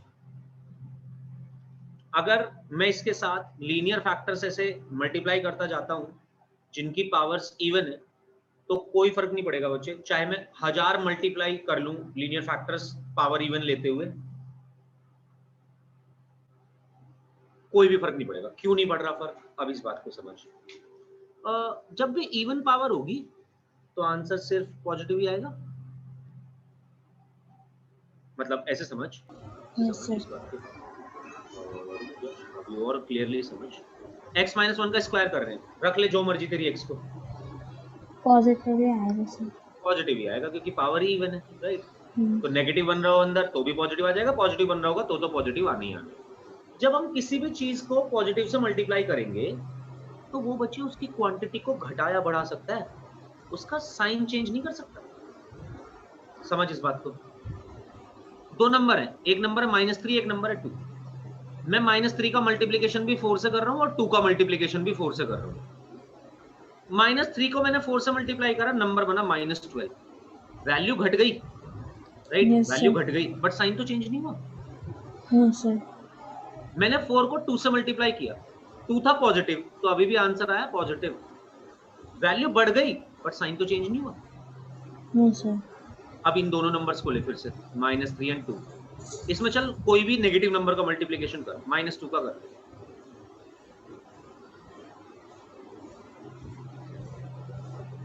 जैसे मैं -2 का मल्टीप्लिकेशन करूंगा तो अब देख -3 का साइन चेंज हो जाएगा, 6 आ जाएगा, और यहाँ पे -4। मेरा कहने का मकसद ये है कि अगर मैं पॉजिटिव नंबर से मल्टीप्लाई कर रहा हूं अगर किसी नंबर्स को, तो वो उसका साइन तो कभी चेंज नहीं कर सकते, और अगर मैं नेगेटिव नंबर से मल्टीप्लाई कर रहा हूं किसी को, तो वो उसका साइन चेंज कर सकते हैं, क्वांटिटी को घटा बढ़ा भी सकते हैं, एज वेल एज उसका साइन भी चेंज कर सकते हैं। क्या ये बात सही है? अच्छा, अब ये समझ कि मान ले ये पूरा नंबर नेगेटिव है या पूरा नंबर पॉजिटिव है, ये तो हो सकता है नेगेटिव या पॉजिटिव कुछ भी। x को 4 से बड़ा रख दूंगा कुछ भी तो नेगेटिव हो जाएगा, देख ले। Yes sir. और x को 2 से 3 के बीच में रख दूंगा कुछ भी तो भी नेगेटिव हो जाएगा, सॉरी x को 4 से बड़ा रख दूंगा तो पॉजिटिव हो जाएगा, बट x को 2 से 3 के बीच में रख दूंगा तो नेगेटिव हो जाएगा। Yes sir. 4 से बड़ा रखूंगा तो पॉजिटिव है, दोनों पॉजिटिव बन रहे हैं, 2 से 3 के बीच में रखूंगा तो एक नेगेटिव बन रहा है, एक पॉजिटिव बन रहा है, यानी कि नेगेटिव आ जाएगा ओवरऑल। बट जो बाहर मल्टीप्लाई हो रहा है वो तो सिर्फ पॉजिटिव ही रहेगा हमेशा। Yes sir. उसका तो कोई रोल ही नहीं है इसका साइन बदलने में। x-3 का रोल है, x-3 में x 4 से बड़ा होगा तो ये पॉजिटिव वैल्यू दे रहा होगा, x-3 में x 4 से x 3 से बड़ा होगा तो पॉजिटिव दे रहा होगा, x 3 से छोटा होगा तो नेगेटिव दे रहा होगा। सिमिलरली x-2 के क्यूब में x 2 से बड़ा होगा तो पॉजिटिव दे रहा होगा, x 2 से छोटा होगा तो नेगेटिव दे रहा होगा। तो ये दोनों नेगेटिव भी वैल्यू दे सकते हैं, पॉजिटिव भी वैल्यू दे सकते हैं, यानी कि डायनामिक्स चेंज कर सकते हैं। Yes sir. बट x-7 की पावर 8 या x-1 का स्क्वायर कभी भी इसका डायनामिक्स चेंज नहीं कर पाएगा, पॉजिटिव ही रहेगा। पॉजिटिव ही रहेगा। इस वैल्यू को छोटा बड़ा कर सकता है पर इस वैल्यू का साइन चेंज नहीं कर सकता। और हमें इनइक्वालिटीज में कोई मतलब नहीं है कितनी बड़ी वैल्यू है कितनी छोटी वैल्यू है, कोई लेना देना नहीं है इस बात से। हमें इनइक्वालिटीज में सिर्फ एक बात से लेना देना होता है कि ये वैल्यू पॉजिटिव है या ये वैल्यू नेगेटिव है, और ये वैल्यू है पॉजिटिव, इसीलिए हम इसको डिस्कार्ड कर देते हैं। कोई काम की चीज नहीं है ये, हटा दे इसको। चाहे मैं इसमें 50 लीनियर फैक्टर्स दे देता तेरे को और उसमें से 47 अगर वो इवन पावर्ड होते ना तो वो दिखने में बहुत बड़ा दिख रहा होता, बट सॉल्व करने में सिर्फ मेरे को 3 फैक्टर्स से मतलब है। ठीक बात है? ठीक है सर। ये बात समझ आई तेरे को कि क्यों हम इवन पावर को कंसिडर नहीं कर रहे? यस सर, समझ में आ गई। अब एक बात और समझ, जैसे x-2 का क्यूब लिखा हुआ है तो ये ऑड पावर तो है, बट साइन चेंज करने में ये पावर 1 की तरह बिहेव कर रहा होगा। मेरा मतलब ये है कि x-2 का क्यूब मतलब x-2 की कोई भी ऑड पावर लो, वो सारी ऑड पावर साइन के लिए तो एक ही तरीके से बिहेव कर रही होंगी। Yes sir. x-2 की पावर 1 भी लिख लूं चाहे मैं इसे, तब भी बात वही है मेरे लिए। या फिर ऐसे देख ले दूसरे तरीके से कि x-2 का क्यूब को हम ऐसे भी तो लिख सकते हैं x-2 का square into x-2। Yes sir. और x-2 का स्क्वायर तो कोई रोल प्ले नहीं करेगा, इसे तो हटा देते हैं। हाँ। तो ये तो सिंपल x-2 भी लिखा जा सकता था। Yes sir. या फिर ऐसे देख, अगर मैं x-2 की पावर 11 कर देता तब भी ये सिंपल x-2 की तरह बिहेव करता। Yes sir. तो अब मोटी मोटी बात करूं, जी। जो हमें लगाना है रूल ये लगाना है कि इवन पावर है तो एकदम फटाफट इग्नोर कर दे, हटा दे हटा दे हटा दे हटा दे चली जा सबको ना, ये काम की नहीं है हमारे। और अगर ऑड पावर्ड है तो पावर चाहे जो दी हो उसे तुझे सिंगल लीनियर फैक्टर की तरह कंसीडर करना है। मेरा मकसद बताने का ये है कि भैया मुझे शुरू ये ऐसे करना चाहिए था, सीधे सीधे एक्स के कोफिशिएंट देखते हुए। एक्स का कोफिशिएंट पॉजिटिव है, एक्स का कोफिशिएंट पॉजिटिव है, दो आ गए भैया क्रिटिकल पॉइंट्स। ऐसे मत सोचियो कि यहाँ पे 2 ही 3 बार आ रहा है तो क्रिटिकल पॉइंट्स 4 हो गए, नहीं 2 ही है क्रिटिकल पॉइंट्स, क्योंकि ये तो सिंगल पावर की तरह ट्रीट होगा। यस अब सर। क्या करूं, प्लॉट कर दो सर 2 और 3 को जाके, कर दिया। क्या करें, outside the expression sign check करो। क्या है आउटसाइड द एक्सप्रेशन साइन, बता। पॉजिटिव ही आ रहा है। पॉजिटिव ही है क्योंकि दोनों एक्स के कोफिशिएंट ऑलरेडी पॉजिटिव है और यहाँ पे भी पॉजिटिव ही साइन दिया हुआ है, तो ये हुआ पॉजिटिव। ऑल्टरनेटिवली बढ़ते चले जाओ, जितने भी आपके पास रीजंस बन रहे हैं पॉजिटिव नेगेटिव पॉजिटिव, तो आंसर आया हमारा, हमें चाहिए लेस देन 0 यानी कि नेगेटिव। ये एक्सप्रेशन नेगेटिव होगा जब x की वैल्यू होगी 2 से 3 के बीच में, यानी कि आंसर बना x बिलोंग्स टू 2 to 3। क्या बात क्लियर है? यस सर, क्लियर है। पक्की बात है, तुझे लगाना आ गया मतलब? यस सर, अच्छा सर। अब ये बता मुझे, 2 क्वेश्चन, टाइम तो हमारे पास बचा नहीं है बट चल कोई नहीं, 2 क्वेश्चन हम और कर लेते हैं। एक तो ये कर सॉल्व पहले तो, ये थोड़ा सा अलग तरीके का क्वेश्चन, कॉन्सेप्ट तो सीख चुकी है, कॉन्सेप्चुअल क्वेश्चन वैसा नहीं है, ये थोड़ा सा अलग चीज पूछ रहे हैं। मैं देखना चाहता हूँ कि तेरे को ये बात समझ आई कि नहीं।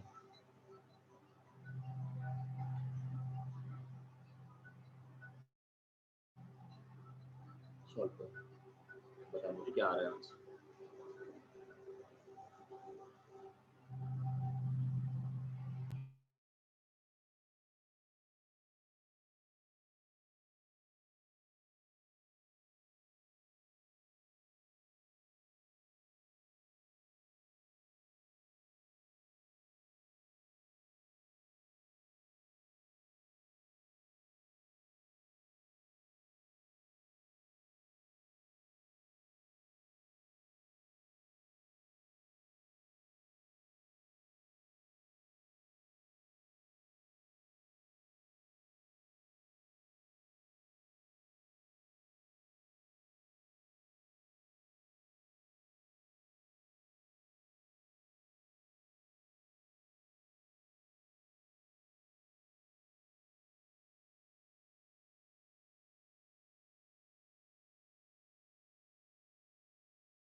आया आंसर?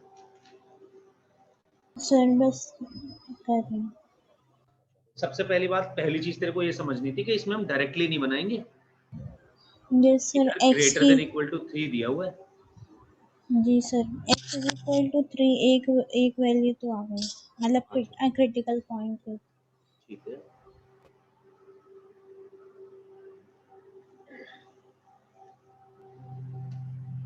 बट मेरे को लगता है तेरा क्रिटिकल पॉइंट गलत है, बट कोई दिक्कत नहीं है, तू पहले सॉल्व कर। गलतियां बहुत सारी करनी अलाउड है हमारी क्लास में शिवा, मतलब रिस्पॉन्सिव होना बस हमेशा। अगर हम ट्राई करेंगे तो हम जीतेंगे भी, ये पक्की बात है, ये मैं गारंटी दे सकता हूँ। बट अगर हम ट्राई नहीं करेंगे फिर तो हम कभी नहीं जीत पाएंगे। ट्राई करेंगे तो गलत होंगे, और गलत होने ही तो सक्सेस की सबसे पहली सीढ़ी है।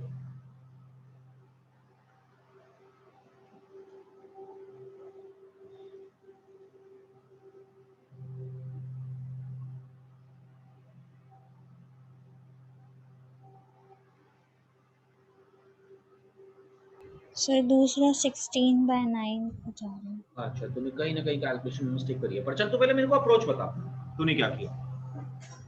सर पहले 2x माइनस 3 से इक्वेट करा 3 को, फिर दूसरे मतलब और दूसरा जो है हमने 1/3x माइनस 5 करा है, मतलब अच्छा, नहीं नहीं नहीं नहीं, तो देख सॉल्व हमें तब करनी थी स्टार्टिंग। देख एक बार देख, रैशनल मतलब जो हमने वेवी कर्व मेथड लिखा है उसमें हमने 4 तरीके की इनइक्वेशंस लिखी थी, या तो px upon qx greater than 0 या लेस देन 0 या ग्रेटर देन इक्वल्स टू 0 या लेस देन इक्वल्स टू 0।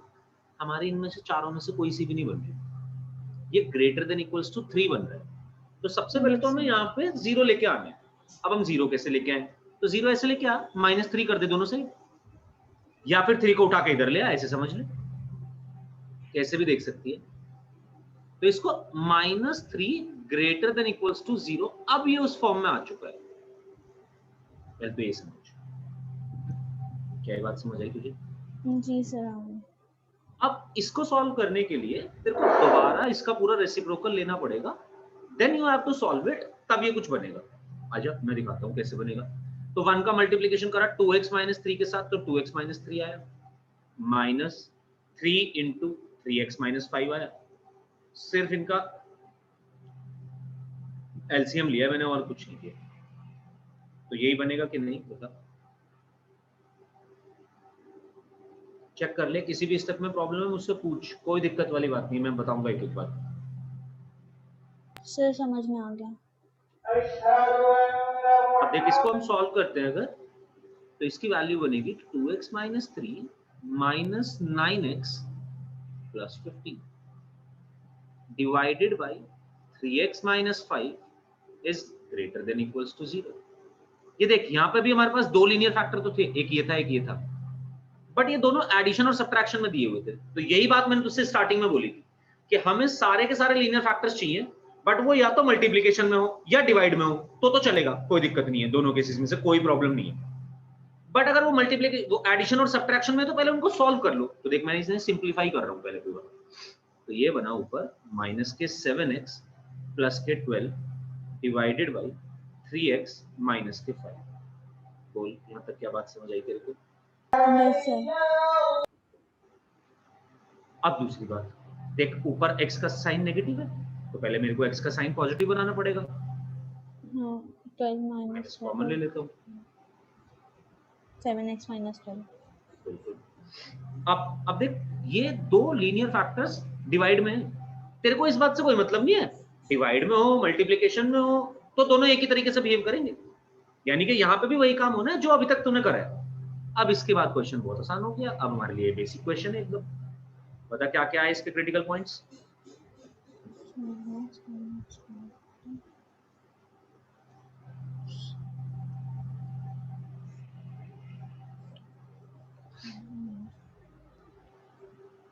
दोनों लीनियर फैक्टर्स को अलग अलग 0 रख दे। अच्छा 12/7 और x इज इक्वल टू 5/3। बिल्कुल, तो मैं यही बोल रहा हूँ तुझसे कि तो अगर ये सर दोनों, डिवाइड में भी सेम होगा, मल्टीप्लाई में एकदम एग्जैक्टली। अब एक बार इनकी वैल्यू और निकाल के देख ले, देख हमें नहीं पता चलेगा 12/7 और 5/3 में कौन सा बड़ा है कौन सा छोटा है। तो ये बनेगा 1.66 और अगर इसको सॉल्व करेंगे तो 7 1 जा 7, 5 7 7 जा 49, यानी कि 12/7 बड़ा है, 5/3 छोटा है। तो मैं यही समझा रहा था कि तेरे को अगर ये मल्टीप्लिकेशन में है या डिवाइड में तो एक ही जगह तरीके से बिहेव कर रहे होंगे एग्जैक्टली, तो हमें एक ही तरीके से काम करना है, मतलब जैसे अभी तक हमने सीखा है। अब बता कौन सा साइन आएगा और कहाँ पे? नेगेटिव। कहाँ पे? 12/7 के आगे राइट साइड में। बिल्कुल। फिर पॉजिटिव। फिर नेगेटिव। बिल्कुल। हमारा आंसर क्या होना चाहिए? हमें पॉजिटिव चाहिए, तो 5/7 to 12/7, वो 5/3/12/7। बिल्कुल बिल्कुल बिल्कुल। अब देख यहाँ पे इक्वल्स टू लगा हुआ है, तो अगर इक्वल इक्वल्स टू टू है लगा तो हुआ है क्लोज्ड। क्लोज ब्रैकेट लगेगा, बिल्कुल सही बात है। एक बात का और ध्यान रखना है बेटा, आप देख ये मैथ्स घुमाता रहता है ऐसी कि कभी भी डिनोमिनेटर जीरो नहीं होना चाहिए। This is the most unfortunate situation in maths. हम कभी भी डिनोमिनेटर को जीरो नहीं कर सकते, क्योंकि डिनोमिनेटर जीरो होते ही वैल्यू बन तो जाती है नॉट डिफाइंड। अनडिफाइंड। बिल्कुल। तो 5/3 को अगर हम x की वैल्यू अगर 5/3 के इक्वल रख देंगे तो डिनोमिनेटर जीरो बन जाएगा कि नहीं? बन जाएगा, तो तो आंसर फिर हमें वहाँ ऐसे पर देना है। ओपन ब्रैकेट कर दो। क्या बात है, अच्छा तो है तेरे अलजेब्रा, समझ तो आती है तेरे को सारी बात फटाफट? नहीं, समझ तो आती है, जैसे कि उस तरीके से पढ़ा नहीं है ना, सिर्फ एनसीईआरटी पढ़ी है। कोई दिक्कत नहीं है, अब तो सारे तरीकों से पढ़ेगी, देख तू ये अच्छे अच्छे क्वेश्चंस भी करेंगे। चल फिर तेरे को ये सारी बातें समझ आ गई अब बढ़िया से? हाँ गई। चल एक नहीं, क्वेश्चन मुझे मेरे वो को आखिरी बता डिवीजन दे में बस। थोड़ा लगा कि शायद जो डिनोमिनेटर में है उसे 1/3x-5 से इक्वेट करेंगे, अच्छा समझ गया, वरना मैंने कोई 3 दिक्कत को नहीं। 0 तो रख ही दिया था, मतलब 2x-3 और उसको 0 करके अलग अलग सॉल्व भी करा था। हाँ मैं समझ लेकिन गया, वो तूने इसको ही 3 के साथ इक्वेट करके सॉल्व करा है ना? जी जी। वो इसीलिए करा क्योंकि तेरे को ये चीज पता नहीं थी, मुझे पता था ये बात तेरे को नहीं पता होगी, इसीलिए मैंने तुझे अलग अलग टाइप के क्वेश्चन कराए हैं, तू टेंशन मत ले। चल तू मेरे को इसका आंसर बता दो।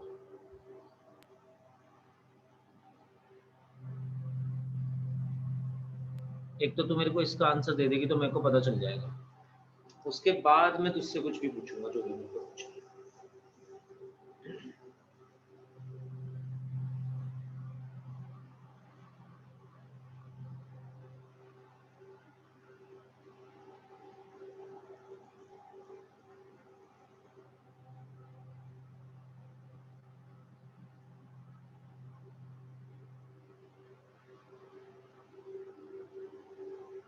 पहले मेंटली सॉल्व कर अगर क्वेश्चन को, बहुत आसान है क्वेश्चन, अगर तू इसको दिमाग में सॉल्व करेगी तो सीधे ये नंबर सॉल्व लाइन हो से गया। शुरू कर अगर। ओके बता आंसर क्या है फिर? क्रिटिकल पॉइंट्स तो 1 और 3 आए हैं, क्या बात है, और x बिलोंग्स टू 1, पॉजिटिव लेना है, आराम लेस से देन कर। 0 है ना, हाँ तो negative. x belongs to -infinity to 1 और यूनियन 3 to infinity और infinity पे ओपन इंटरवल। क्या बात है, क्या बात है।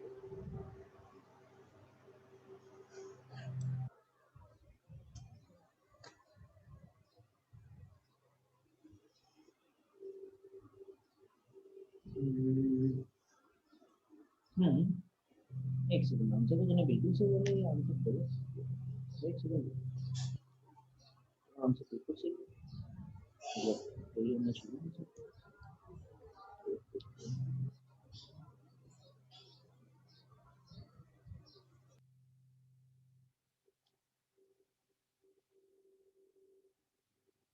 अच्छा चल ये तो हमारा काम खत्म हो गया, आंसर तो मैं देख रहा हूँ अभी।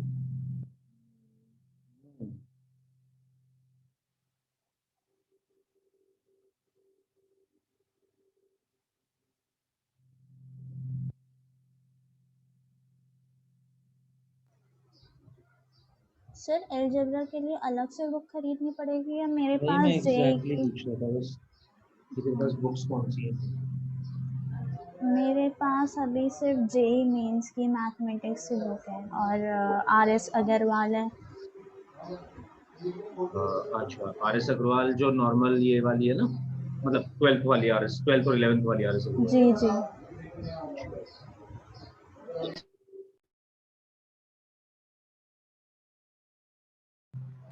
सॉरी। तो अच्छा, जेई की कौन सी बुक है तेरे पास, जेई मेंस की? एक बार पहले मेरे को ये बता। अरिहांत की है। अरिहंत की है, ठीक है। चेक करके बताइए ऑथर कौन है, तब मैं तेरे को बता पाऊंगा। और उसमें क्या प्रीवियस ईयर क्वेश्चन है? उसमें 2018 से 2002 टू 18 है, अच्छा चैप्टर वाइज सॉल्यूशन। अच्छा अच्छा अच्छा, समझ गया। अमित मोहन अग्रवाल की होगी वो शायद बुक, जहाँ तक है मोस्ट प्रोबेबली। तो गुड बुक है, गुड, दैट्स गुड बुक, कोई दिक्कत नहीं है, सॉल्व कर उसको, है ना। जी और बट उसके साथ तेरे को हाँ कुछ चीज़ें तो चाहिए होंगी, कुछ चीज़ें तो चाहिए होंगी, जैसे कि एक बुक तो मेरे पास भी है, मैं भेज सकता हूँ तेरे को पीडीएफ, वो सॉल्व कर सकती है। एक क्या, मेरे पास तो बहुत सारी ढेर सारी बुक्स हैं, बट वैसे हम देख असाइनमेंट देंगे प्रॉपरली तेरे को सारे ना। तो अगर हम तेरे को असाइनमेंट देते हैं तो फिर वो कोई इशू वाली बात नहीं है, असाइनमेंट करती रहे और अपनी बुक लगाती रहेगी। और आरएस तो नहीं, आरएस से तो नहीं बनेगा देखना, टू बी ऑनेस्ट। बट ये जो जेई मेंस वाली तूने बुक बताई है, ये ठीक है, करेक्ट है। और साथ साथ हम असाइनमेंट देंगे। इसके अलावा तू एक बुक ले सकती है, लेने की जरूरत नहीं है, मेरे पास पीडीएफ पड़ी है, मैं भेज दूंगा। दिस इज संगेश पब्लिकेशंस और ऑथर है इसके जी तिवानी, राइट। और इनकी एल्जेब्रा की बुक आती है अलग से, तो तू ये बुक लगा सकती है।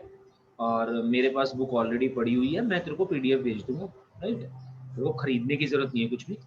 और अब तब जाइए इस बुक पे जब तेरे को किसी चैप्टर पे मतलब प्रोफिशिएंसी आ जाए कि तूने सारे असाइनमेंट लगा लिए, अपना जेई मेंस का मटेरियल जो भी तेरे पास है बुक वो लगा ली, तब तेरे को इस पे जाना है, क्योंकि ये स्टैंडर्ड बुक है, जेई एडवांस तक की प्रिपरेशन कराएगी तेरे को। ठीक है सर। मैं पढ़ाऊंगा इसके हिसाब से, वैसे मतलब मेरे तो पूरा course JEE Mains plus JEE Advance तक ही जाएगा, मैं तो सारे कॉन्सेप्ट पढ़ाऊंगा।